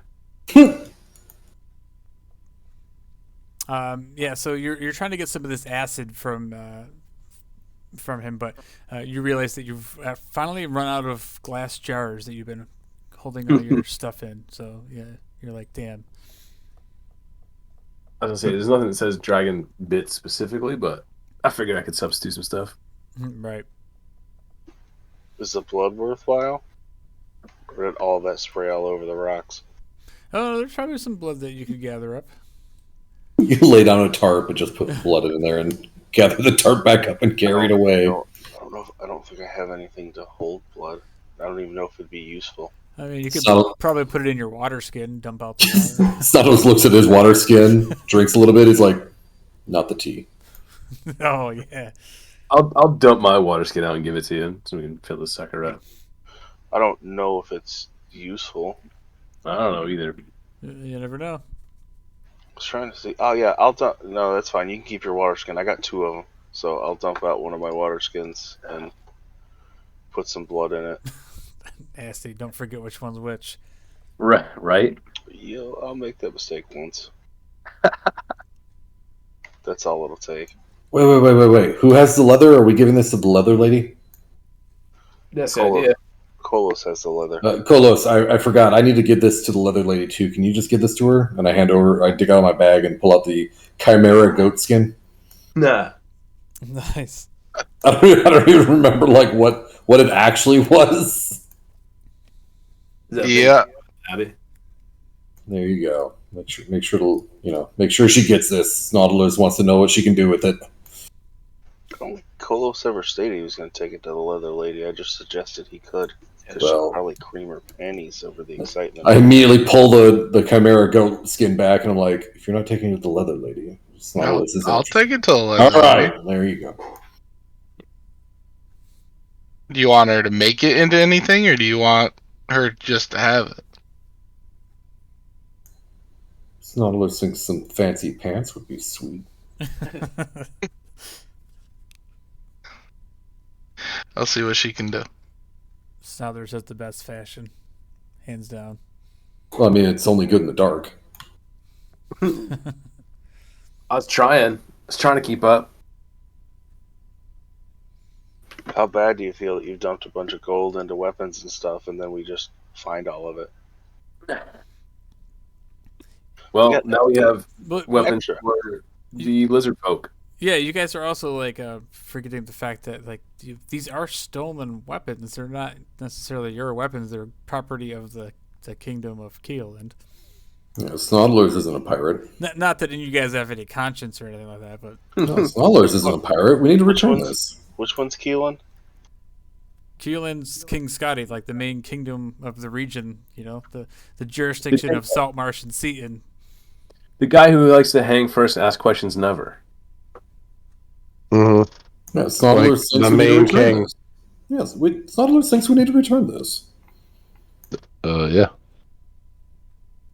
Nautilus isn't a pirate. Are you guys pirates? And let them know that Renwick's involved. And then just clear out because shit's going to hit the fan. We could do that. Sail up. Sail directly back to the capital and be like, "Hey, here you go. Here's your weapons back. Here's your proof. Go handle it." Just fucking, we get to be. We got all this shit. We got all this shit to do. And then walk out like we're the coolest heroes of them all. Right. Then you might be cooler than the Hero Society. Mm-hmm. No, we are. Those guys are dicks.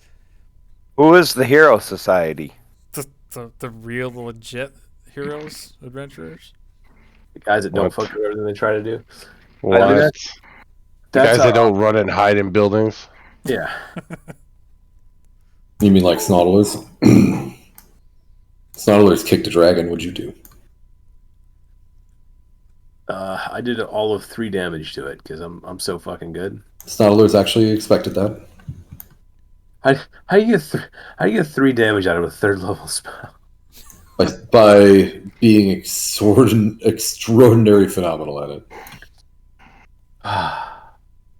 Nothing but the best.